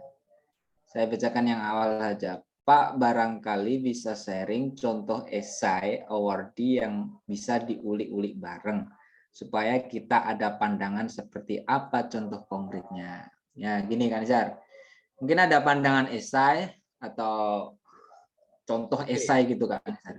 Sebenarnya kalau di share itu kurang elok ya, karena ini pribadi saya. Saya share screen saja, cuma file maaf saya nggak saya share. Saya share screen esai yang saya tulis. Jadi kalau esai LPDP 2022 dengan esai LPDP 2019 itu beda. Kalau esai LPDP 2002, stressingnya kira-kira setelah lulus mau ngapain? Anda buat esai dengan bahasa sesuai EYD yang lugas ini. Jadi ada 4 poin esai yang saya tulis ketika ini ada 4 halaman, nggak nyampe 1000 kata ini. Yang pertama, justifikasi dalam memilih bidang studi. Jadi kenapa memilih prodi ini? Saya jabarkan rencana perkuliahan saya akan diambil pada periode 3 Februari. Jadi saya ngomong begini nih, 3 Februari, sudah dapat LOA. Udah pas dapat LOA. Dan saya tuh udah yakin, misalkan kalau nggak LPDP udahlah nekat-nekat aja. kuliah nyari uang gitu, kemarin kuliah. Jadi udah sesuai dengan kenyataan gitu. Bla bla bla, mengapa, alasannya apa pilih jurusan ini? Misalkan ya Anda jabarkan. Nah ini ya. Jadi dalam esai itu nggak ada perkenalan, itu nggak ada itu. Perkenalan, basa-basi, pengalaman nggak ada itu. Nah itu poin yang A itu, mengapa mengambil jurusan itu, prodi itu. Nah itu bisa Anda cari sendiri, pelajari di web kampus banyak ya. Nah, yang poin B, mengapa memilih kampus itu? Kan banyak kampus tuh. Dari LPDP kan ada daftar perguruan tinggi yang link and match LPDP. Kenapa ini yang dipilih? Apa alasannya? Nah, misalkan kampus UIN ini tujuan kuliah doktoral pada 3 Februari mendatang, karena saya sudah punya LOA, saya bilang gini tuh. Ada pertimbangannya apa? Oh, pertimbangannya misal akrednya gitu. Ini aja sesuai ini ya, logis-logis lagi. Terus daki-daki. Sejak tahun ini misalkan merintis pendidikan formal dan sebagainya gitu. Yang ketiga misalkan alasan mengapa memilih kampus di UIN misalkan ya karena ada budaya literasi yang greget gitu, merekat dan sebagainya gitu. Nah, yang ke C ini yang penting, area disiplin keilmuan ini akan menjadi bahan pertimbangan. Kira-kira rencana Anda kuliah 4 tahun S3 itu yang diambil mata kuliah apa dan berapa lama lulusnya. Nah, ini Anda jelaskan di sini. Misalkan program doktor prodi ini terdapat kebebasan dalam mengambil bidang kajian dan sebagainya, bla bla bla. Anda jelaskan sendiri. Mata kuliahnya apa. Jadi Anda jabarkan semua ini. Harus jelas ini. Tuh, jadi nggak ada basa-basi itu, perkenalan, introducing itu nggak ada. Nah, yang D ini yang penting. Bahkan yang D ini hanya 2 paragraf aja. Sebenarnya stressing essay itu poin D. Relevansi bidang studi yang Anda pilih terhadap kebutuhan institusi asal dan pembangunan nasional. Ini saya bingung nih, mentok ini yang D itu. Kira-kira saya kuliah prodi ini, kontribusi negara itu apa? Makanya dalam esai tidak boleh mencantumkan tujuan personal. Oh, saya kalau dapat LPDP lulus jadi PNS. Berarti Anda mencari tunjangan gitu ya, mencari uang semata untuk pribadi, tidak memikirkan negara kemana. Jadi saya jelaskan begini, misalkan saya milih program doktor, misalkan bla bla bla, apa kontribusinya, di sini ada. Misalkan kontribusi lulusan prodi studi Islam, jika dikaitkan dengan pembangunan nasional berupa fisik itu nggak ada itu. Anak S3 studi Islam, kontraktor kayaknya nggak nyambung deh gitu ya. Namun ketika mahasiswa program doktor melahirkan beberapa tulisan yang artikel, bahkan buku. Nah, buku yang gimana? Buku yang mampu menyelesaikan masalah-masalah yang menyinggung keharmonisan nasional. Jadi ini stressingnya. Tujuan saya kuliah misalkan mendamaikan berupa tulisan, orang baca tulisan saya jadi enak, nggak demo lagi di Monas dan sebagainya gitu. Ada kontribusi yang nyata. Selain kontribusi itu, ya misalnya menjadi dosen udah pasti, atau menjadi tenaga pendidik di sekolah kan bisa. Jadi yang sesuai dengan program studi. Jadi kalau S3 pendidikan nih, saya akan jadi presiden deh. Wah, ini kan ya walaupun memang bisa ya, tapi kan yang relevan dengan bidang studi. Ini esai saya tulis 1 malam, 1 kali duduk, nggak nyampe sejam, 1000 kata. Sedangkan esai untuk LPDP, saya stop screen ya. Esai untuk LPDP tahun 2022 itu persyaratannya berapa ribu kata ini kalau saya baca ini. Komitmen kembali ke Indonesia, rencana pasca studi dan kontribusi. Berarti yang esai ini poin yang terakhir, relevansi program studi yang Anda pilih terhadap pembangunan nasional. 1.500 kata sampai 2.000 kata. Itu ya.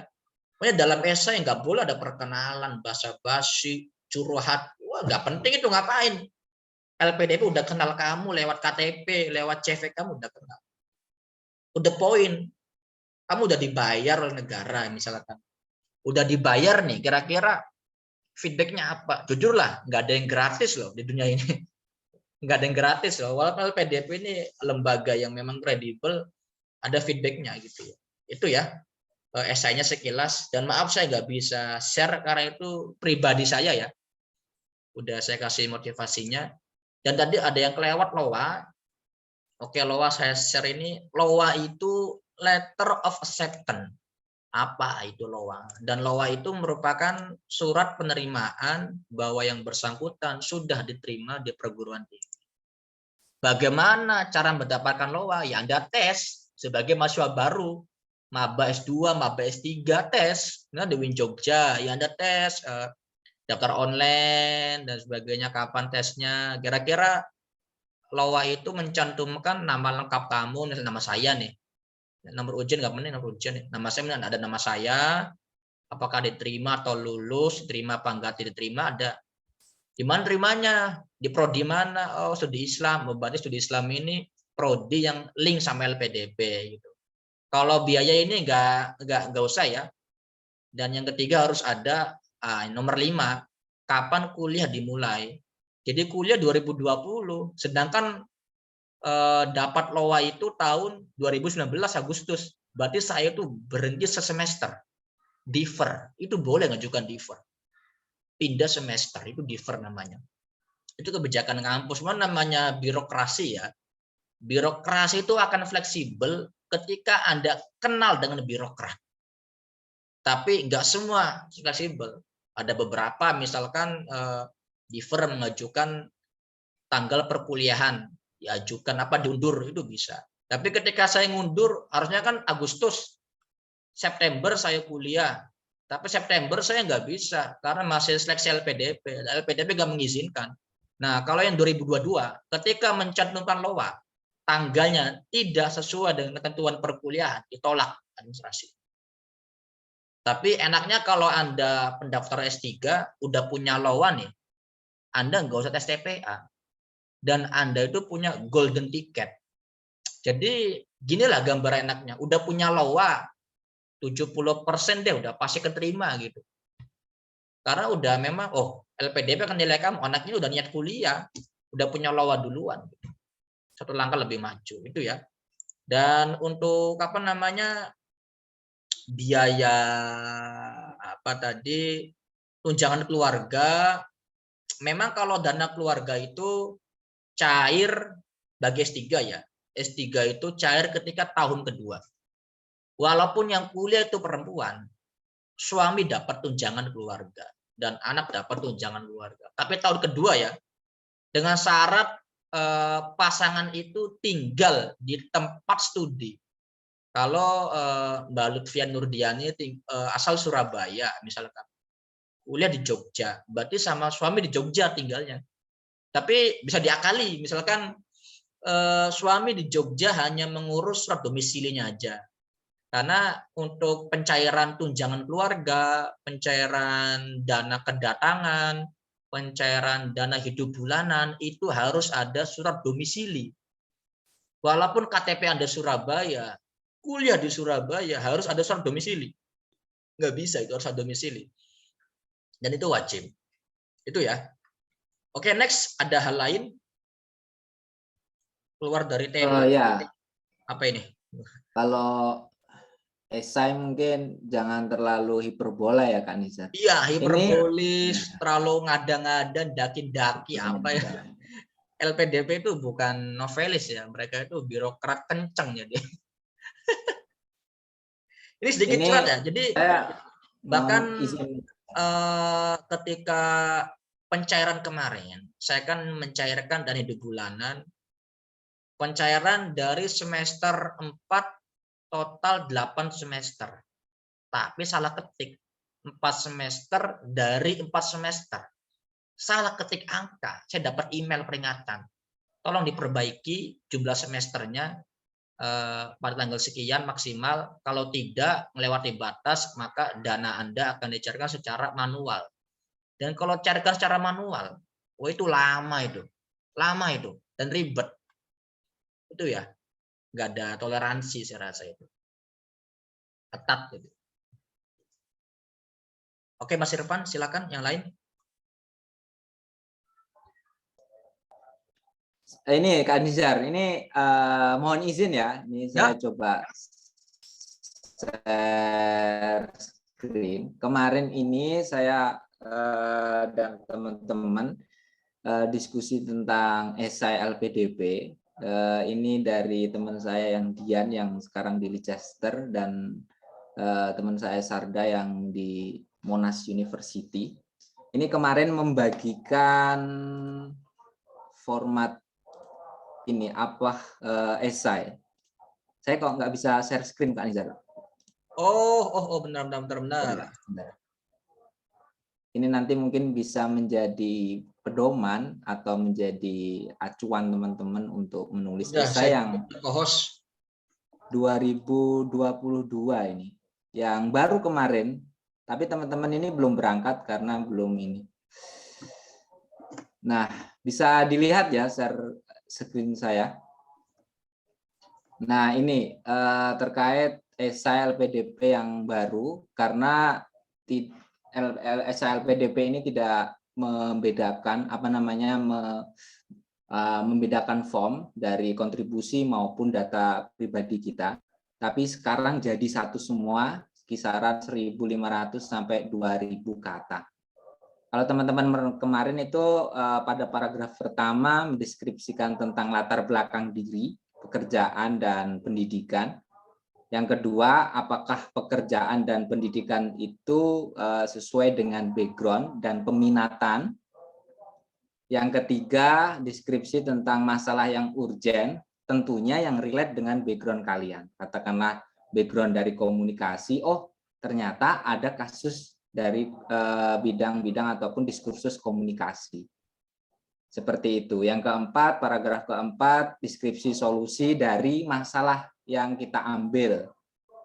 Sampai yang ke-9 tentang deskripsi mewujudkan impianmu ketika kamu diterima di perguruan tinggi tersebut. Terus last impression. Jadi last impression ini sangat penting karena akan memberikan sebuah impression bagi pembaca atau reviewer.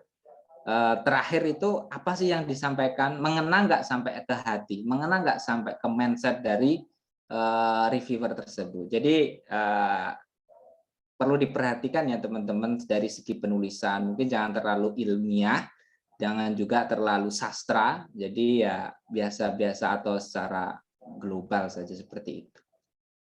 Gitu, Kak Nizar. Selanjutnya cukup ya Kak Nizar. Oke, selanjutnya dari masih dari Kak Siti.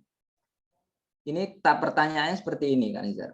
Lalu surat rekomendasi profesor apakah wajib yang harus sesuai dengan jurusan? Misalnya pendidikan dasar, namun pada saat tesis dosen saya, pembimbing saya adalah profesor di bidang sains atau biologi. Karena memang konsentrasi yang diambil adalah bidang sains, apakah saya bisa menggunakan surat rekom dari profesor tersebut atau harus di bidang pendidikan dasar atau pendidikan saya? Seperti itu, Pak Nizar. Apakah harus sesuai dengan diskursus keilmuan kita gitu, yang memberikan rekomendasi? Saya share kembali surat rekomendasi. Ini juga pribadi, nggak apa-apa lah. Format ini dari LPDP, jadi saya nggak membuatnya. Saya print, ditulis oleh yang bersangkutan. Misalkan Dr. Muhid, jabatannya apa? Calon peserta merasa sarjana, misalkan yang apa? Rekom kepada siapa? Sebagai bukti rahasia, namanya ini nggak boleh dikit, nggak apa-apa, kita sharing aja ya. Secara akademik kemampuannya gimana saya, menurut Pak Muhid ya, memberi rekom baik misalkan caranya gimana. Nah, memberi komentar mohon diisi dengan tulisan tangan. Jadi punya keinginan dan bla bla bla. Di sini itu tidak ada hal yang tendensius tentang background sang pemberi rekom.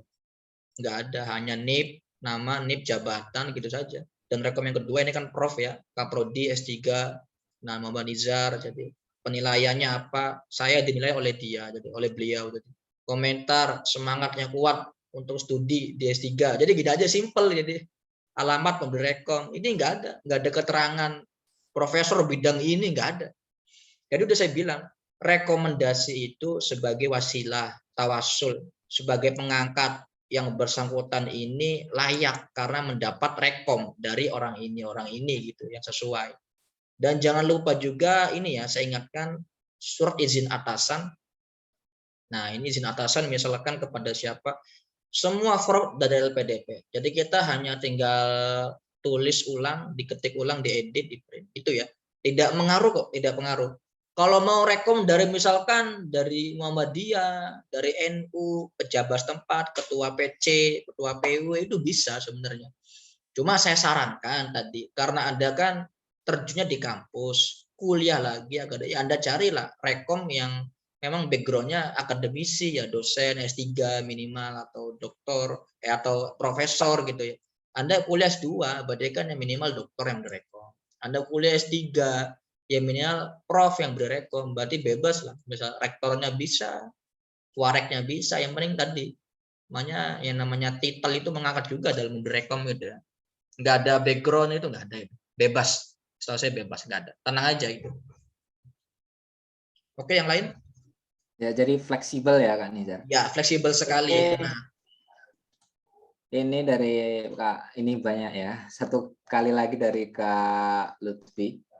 Kemudian untuk masalah tunjangan keluarga nih, saya sempat mendengar, saya lupa 2 tahun yang lalu atau setahun yang lalu, bahwa dana tunjangan keluarga itu dihapus dari LPDP.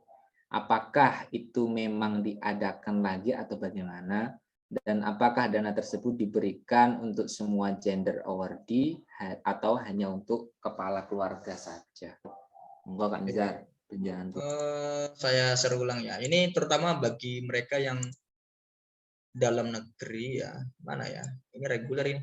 Oh, rekomendasi di sini ya, udah ada di booklet ya. Mana sih? Nah, ini udah ada itu. Tuh, udah ada tunjangan keluarga khusus dokter, tidak mencantumkan gendernya. Jadi walaupun yang kuliah perempuan, suami dapat tunjangan. Jadi asalkan suami tinggal bersama istri di tempat studi. Suami istri asal Surabaya, kuliah Jogja, tinggal Jogja bareng, dapat tunjangan juga. Misalkan suami sibuk gak bisa nemenin, bisa lah fleksibel. Karena tunjangan keluarga itu memang ya nyantumkan buku nikah, terus surat domisili dari RT, RW, kelurahan, bahwa orang ini memang benar ada keterangannya, keperluan apa itu benar. Udah ada ini, jelas ini.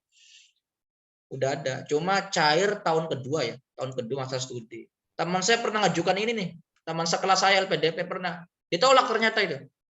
Apa alasannya? Karena saya kuliah online. Jadi memang pandemi itu ya bermasalah juga sih ya. Ada beberapa kebijakan yang nggak relevan juga ya. Tapi insya Allah sekarang udah katanya endemi ya. Insya Allah udah kalau endemi sih semua normal. Dana kedatangan, hidup bulanan, tunjangan keluarga, udah enak semua udah. Jadi cuma terima belajar aja. Ada kok, udah ada. Tunjangan keluarga udah ada.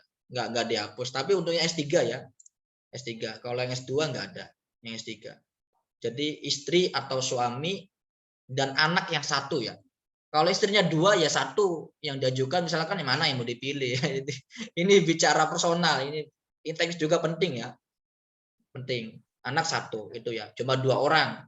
Besarnya berapa? 25% dari tunjangan LPDP.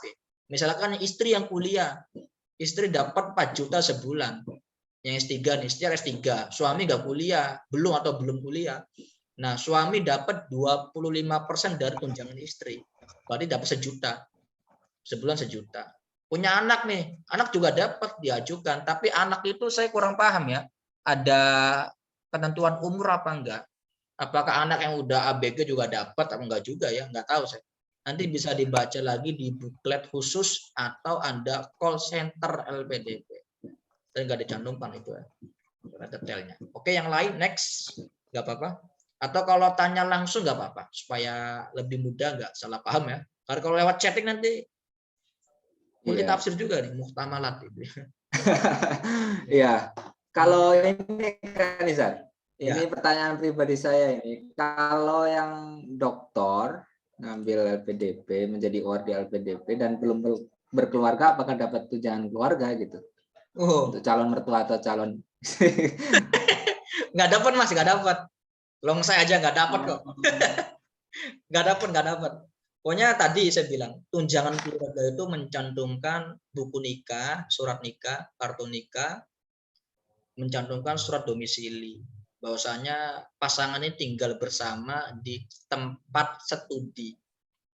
Ya, tempatnya Jogja, kuliah Jogja, tinggal bareng. Nah, walaupun KTP-nya KTP Jogja, kuliah di Jogja itu bisa dapat tunjangan keluarga, tapi tunjangan keluarga itu tahunnya kedua. Berarti bisa ngajukan tunjangan keluarga itu paling semester 3 ya. Masuk semester 3 itu baru bisa ngajukan tunjangan keluarga. Berarti ketika tahun pertama nggak bisa. Ketika saya tanya langsung tuh gini, kenapa kok tunjangan keluarga itu tahun kedua? Ya tadi, makanya saya bilang itu birokrat mereka ya. Makanya apakah birokrat lebih fleksibel kalau kita ke orangnya, ini nggak tahu. Saya rasa udah paten ya dari mereka. Tahun kedua. Oke, yang lain? Oke, untuk selanjutnya pertanyaan dari Kak Ika Fathah. Jadi ketika proposal yang diajukan ke LPDP, apakah besok ketika pengajuan penelitian disertasi harus dilanjutkan atau bisa beralih ke tema yang lain? Gitu, guys. Apakah harus sesuai dengan proposal yang awal kita ajukan ketika mau disertasi atau bagaimana gitu kan? Oke, saya jawab. Ini sesuai dengan real pengalaman saya ya. Makanya tadi saya jelaskan, Anda ketika membuat proposal penelitian, usahakan proposalnya lanjut ke disertasi. Sedangkan ketika saya ngajukan LPDP, saya buat proposal, itu proposal tuh kurang serius gitu, kurang tendensius. Akhirnya ketika pengajuan proposal ada waktunya, saya menyusun ulang dari nol. Itu boleh mengganti, hanya formalitas. Tadi intinya nggak usah mulu-mulu buat proposal LPDP penelitian pendaftaran itu ya. Yang penting tadi Anda ini menentukan interest area studi kemana. Jadi LPDP itu akan tahu, oh background orang ini kemana keilmuannya. Nanti walaupun S2 nih, walaupun S2 itu saya sarankan disiapkan kerangka riset tesis kemana. Jadi ketika wawancara itu akan ditanya, kemungkinan besar. Tergantung kalau interviewernya lagi moodnya enak, Anda kayak diinterogasi gitu misalkan. Tapi kalau interviewernya moodnya kurang enak, udahlah, sudah Mbak lolos gitu. Tapi kan jarang-jarang juga ini. Saya rasa interviewer itu orang-orang terlatih ya, orang-orang berkredibel tinggi, jadi nggak mungkin seperti itu ya. Itu nggak wajib lanjut. Kalau mau ganti tema nggak apa-apa, bebas. Yang penting kalau udah LPDP keterima mau ganti tema nggak apa-apa. Tapi LPDP keterima nggak boleh pindah program studi ketika tahun kedua kuliah kalau nggak salah ya, atau tahun berapa? Setahu saya nggak boleh. Itu kalaupun boleh pindah program studi, misalkan, oh saya di Win Jogja S3 Win Jogja itu ada 2 prodi LPDP, 2 prodi yang didanai LPDP. Saya di prodi A nih, nggak tertarik, saya punya prodi B. Nah itu ketika pindah itu ada konsekuensi dan saya belum paham detail karena memang buat apa sih pindah gitu ya, pindah program studi itu nggak bisa ya. Ada yang pindah kasus itu ada. Silakan yang lain. Ya, jadi tergantung ya, fleksibel nanti kalau dosennya, supervisornya pun beda juga, mungkin akan beda penelitian juga ya Kak Nizar. Selanjutnya dari Kak Lina Amelia. Nah, dia tanya tentang dengan bantuan sebesar tersebut, apakah ada kemungkinan beasiswa tersebut dicabut oleh negara? Jika iya, misalkan seperti apa batasan-batasan yang tidak bisa ditoleransi, misalnya kalau bidik misi nilainya harus stabil, kalau LPDP apakah iya? Apakah ada ketentuan-ketentuan sehingga beasiswa ini agar tidak dicabut gitu Kak Niza? Oke, saya share di booklet ya, sebenarnya udah ada di booklet sendiri, kalau dibaca detail saya rasa akan enak. Ini apa saja pelanggaran dan sanksi yang diberlakukan LPDP. Jadi sanksi ini bagi mereka calon pendaftar ya. Pendaftar yang melakukan kecurangan selama tahapan pendaftaran. Nah ini kalau sebagai pelanggaran. Ini bentar. Misalkan Anda mencuri soal ketika TPA, kedua digugurkan yang kalah LPDP itu saklek. Takut dalam hal apa? Anda seleksi sesuai aturan. Sertifikat TOEFL nggak salah, manipulasi. Anda selamanya bisa daftar LPDP. Nah, yang ketiga, apabila pendaftar itu kemudian melanggar ketentuan, nah baru ada surat pernyataannya.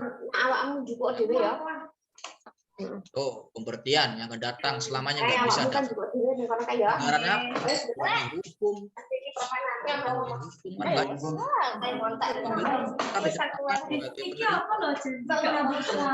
Isunya udah ada sini. Dan dana yang sudah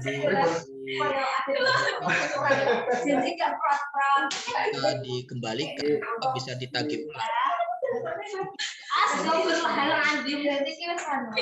Untuk di unmute, Mbak siapa, Lina atau siapa itu yang bersangkutan ini separatis, itu bisa, itu udah ada loh, lagi viral itu. Apa nih ya? Interview LPDP itu dengan pola pikir yang kurang intoleran dan sangat intoleran sekali. Misalkan tentang masalah jilbab yang seperti orang gurun. Jadi kan saya rasa orang-orang seperti ini yang tidak plural itu akan ditendang, di-kick langsung. Atau mereka dana itu bisa dikembalikan. Bagi mereka yang kuliah di luar negeri, kuliah LPDP luar negeri, tapi tidak ingin kembali ke negara Indonesia, itu wajib mengembalikan dana semua yang pernah dikasih oleh LPDP. Dari tiket pesawat, tiket kedatangan, SPP, uang riset, uang buku, apa nggak pusing itu, berapa ratus juta itu. Saya tanya teman itu yang di Boston University ya, di Amerika yang agak mahal, dan itu paling mahal yang pernah dibayar LPDP. Saya minta, coba Mas kamu hitung berapa seluruh biaya dari LPDP. 2M itu. 2 miliar dari LPDP untuk satu orang. Termasuk biaya hidup, SPP, 2 miliar itu. Bayangkan, 2 miliar itu dana desa selama 2 tahun loh. Nggak main-main ya. Nah, kalau yang bersangkutan ini misalkan 2 miliar, tidak ingin kembali ke Indonesia. Misalkan udah yudisium, udah wisuda, udah melaporkan, saya udah lulus nih. Laporan LPDP ke laporan ke Simonev, kan ada Simonev ya. Nanti saya login Simonev ya. Nah, ketika udah lulus nggak laporan, nggak kembali, itu suruh kembalikan uang dan ditagih secara tegas tagih. Entah itu ada dirjen pajak yang menghampiri, saya kurang paham. Cuma saya harap teman-teman tidak demikian ya. Hanya kuliah sesuai jalurnya, sesuai aturannya. Karena kita ini kuliah nggak bayar, malah dibayar kita kuliah. Kalau teman-temannya kita kan nyari uang untuk bayar kuliah. Lah kita nyari kuliah untuk dibayar. Itu jadi ginanya semangat gitu ya. Insya Allah nggak suruh kembalikan dana. Insya Allah enggak gitu ya. Oke, yang lain silakan. Iya, menambahi Kak Nizar. Kemarin itu ada beberapa kasus tentang calon award di LPDP terkait pemalsuan sertifikat TOEFL, IELTS maupun PTE. Nah, ini banyak ini kasusnya kemarin. Iya. Manipulatif. Jadi manipulasi. Sekarang sudah ada alat detektor untuk mendeteksi ini sertifikatnya asli atau palsu dan lain sebagainya. Bisa-bisa menjadi blacklist dari LPDP untuk tahun ke depan nggak bisa. Bukan tahun ke depan, untuk selamanya itu kalau masalah manipulatif itu Mas. Nama kita sudah. Iya, selamanya. Di blacklist selamanya, nggak bisa ikut seleksi LPDP jalur manapun. Jadi bahaya sekali ya, jujur saja sesuai keadaan yang berlaku. Jadi Anda ketika mengisi CV, mengisi biodata diri di aplikasi LPDP ya, di web ya, di akun masing-masing, ya sesuai keadaan yang berlaku lah. Nggak usah daki-daki, nggak usah manipulatif. Dan jadi apakah nilai harus stabil? Saya rasa LPDP itu ada ketentuan nilai ya. Ya masa kuliah dibayari nilainya naik turun, apa nggak malu gitu aja. Dari saya statementnya. Dan saya itu pernah turun IPK 0,01 ketika S3 itu turun. 0,01. Itu nggak dapat peringatan, tetap cair uangnya, tetap cair. Cuma itu aja, udah dibayari, masa nggak serius kuliahnya itu. Dan saya juga malu sebenarnya. Gitu aja sih, nggak ada pencabutan. Dana dicabut ketika itu yang berlaku. Kalau misalkan selama 2 tahun nih, S2 2 tahun, 24 bulan. Kapan Anda lulus? Kapan waktunya? Bentar, saya share screen ya, mana ya? Foto tentang Simonev akun saya, nggak apa-apa lah. Simonev di akun masing-masing. Oke, lanjut saya share. Ini merupakan akun di Simonev ya, langsung login. Akun laporan LPD ini akun kapan kita lulus, home, info personal, biodata, akademik. Ini kita di akademik, laporan finansial. Cuma nggak akan saya buka semuanya karena pribadi. Pokoknya ini nama lengkap. Nah, misalkan nama saya. Nah, ini ada tanggal mulai kuliah 3 Februari. Berarti harus selesai 24 Februari. Kalau lewat 24 Februari, tanggal ini merupakan tanggal yudisium atau sebelum 24 udah yudisium. Nah, kalau lewat 24 belum yudisium atau belum sidang terakhir, sidang tesis atau disertasi yang terakhir, itu SPP bayar sendiri, di-cut. Molor bayar sendiri. Jadi udah ada ketentuan kuliahnya, kapan kita mulai, kapan selesai, udah dari LPDP. Kalau S2 2 tahun. Nah, lebih dari 2 tahun bayar sendiri. Dan S2 itu 4 tahun kuliahnya. Kalau S2 lewat dari 4 tahun ya drop out. Jadi ketika ada drop out, semua uang yang pernah dikasih harus dikembalikan. Apapun uangnya, jumlahnya berapa harus dikembalikan. Itu dari SPP semua. Jadi nggak kebayang ya, total SPP aja berapa, biaya hidup berapa gitu, uang buku berapa, dana riset, uang tiket pesawat berapa yang udah pernah dipakai.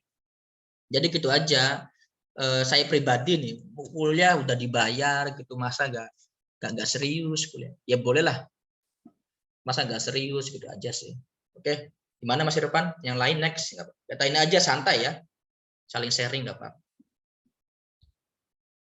Iya Kak Nizar, terima kasih. Jadi ada warning-warning tertentu ya bagi teman-teman untuk studi terkait lamanya studi maupun ada ketentuan-ketentuan yang mengandung sara atau sertifikat yang dipalsukan dan sebagainya. Ini menjadi perhatian bagi kita semua. Khususnya teman-teman yang mau apply LPDP, karena berbagi sedikit ya, karena saya sudah terjun di dunia akademisi dan menjadi pengajar.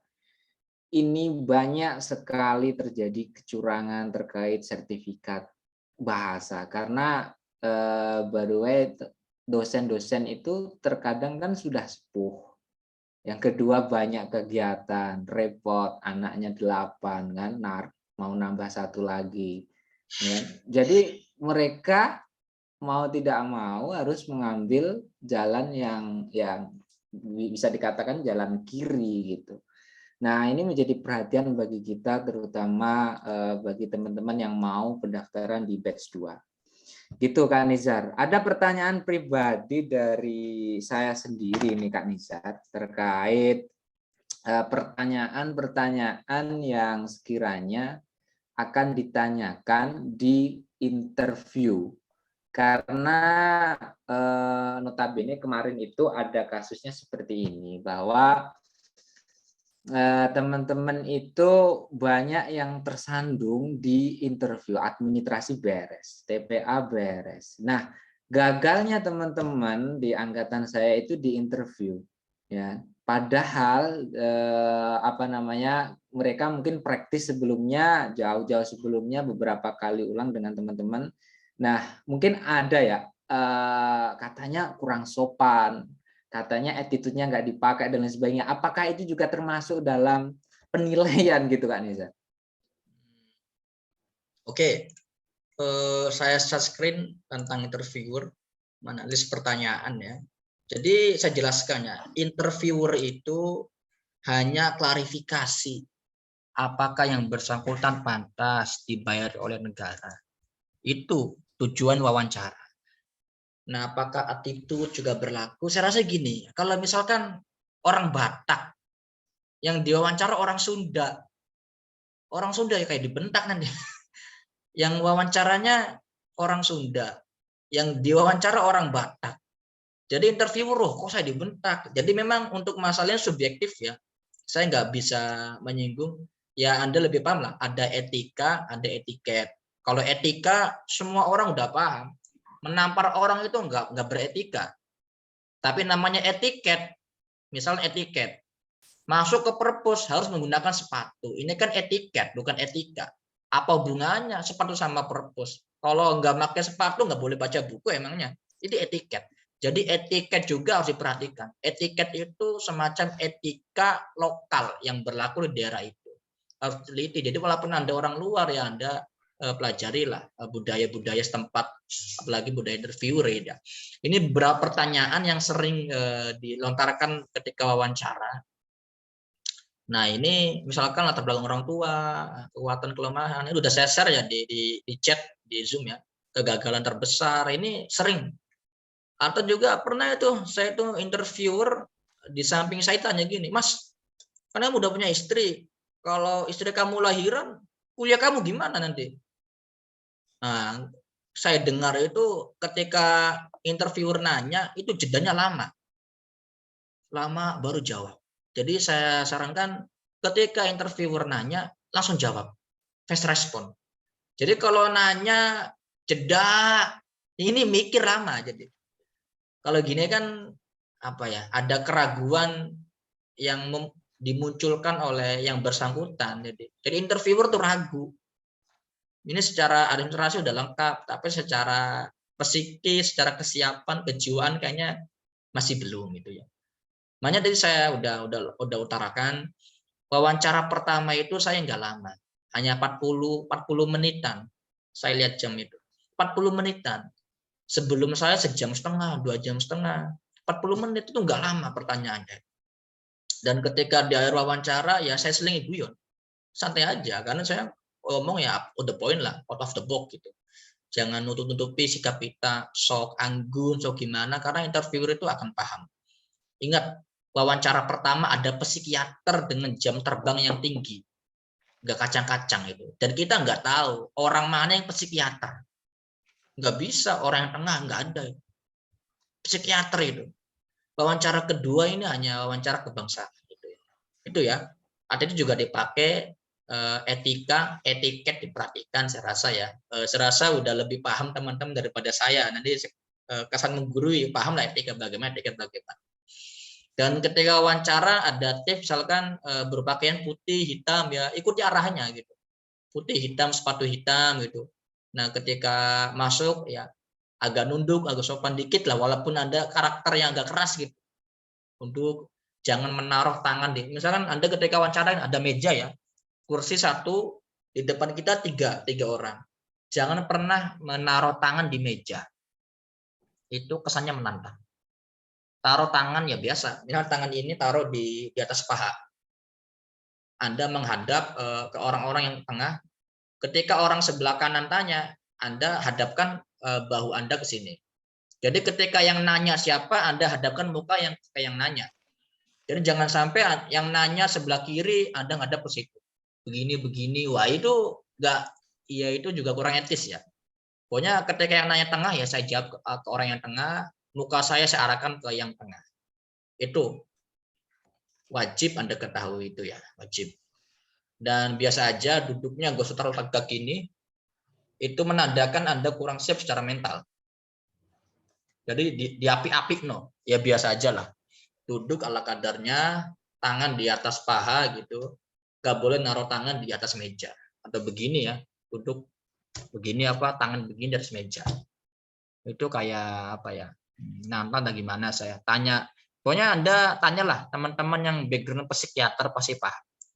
Apalagi Anda punya teman yang HRD pasti tips wawancara gimana, pasti akan dikupas backgroundnya. Itu pengalaman sedikit saya ya.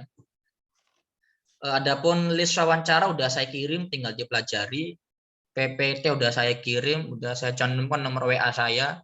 Kalau misalkan mau sharing, misalkan boleh, misal mengirim esai mau dikoreksi, ngirim proposal riset, silakan sharingnya aja ya. Pokoknya kalau udah sharing, insya Allah barokah lah. Oke, yang lain gimana Mas Irfan? santai aja. Oke, terima kasih Kak Nizar atas materinya yang sangat banyak sekali dan memberi yang edukatif sekali ya bagi kita teman-teman para hunter. Silakan teman-teman, masih ada beberapa waktu, beberapa menit untuk yang mau tanya, yang raise hand. Kami tunggu. Sejalan dengan itu memberitahu ya teman-teman, ini untuk pendaftaran batch 2 LPDP 87 hari lagi. Jadi tanggal 30 Juli itu sudah buka sampai tanggal 31 Agustus kalau tidak salah. Jadi mulai dipersiapkan, kalau sertifikat bahasanya belum ada silakan cepat-cepat ataupun tes. Dan ya terkait esai dan lain sebagainya sudah kita bahas. Mungkin cukup itu ya Kak Nizar karena tidak ada teman-teman yang mau berpartisipasi lagi. Gitu ya Kak Nizar. Kita cukupkan. Untuk teman-teman, bagi teman-teman yang ikut nimbrung ke ruang riset terkait penelitian dan lain sebagainya, monggo nanti bisa join akun follow di Instagram kami dengan alamat ruang_riset. Sebelum kita tutup, monggo teman-teman untuk on cam semua kita berfoto dulu agar menjadi kenang-kenangan. Dan inilah teman-teman yang calon awardee LPDP ini, semoga amin ya robbal alamin. Monggo. Oke. 1, 2, 3. Terima kasih atas partisipasinya dan atensinya bagi teman-teman semua. Monggo nanti dipersiapkan untuk bulan Agustus ya Kak Nizar. Ya, kita tunggu Juli sampai Agustus, kita tunggu sampai 5 informasinya Agustus. bahwa kalian di sini, member di sini menjadi awardee. Terima kasih, sukses selalu bagi teman-teman semua. Kurang lebihnya dari saya mohon maaf. Kita akhiri dengan bacaan hamdalah bersama-sama. Alhamdulillahirabbil alamin. Wabillahi taufiq wal hidayah. Assalamualaikum warahmatullahi wabarakatuh. Waalaikumsalam.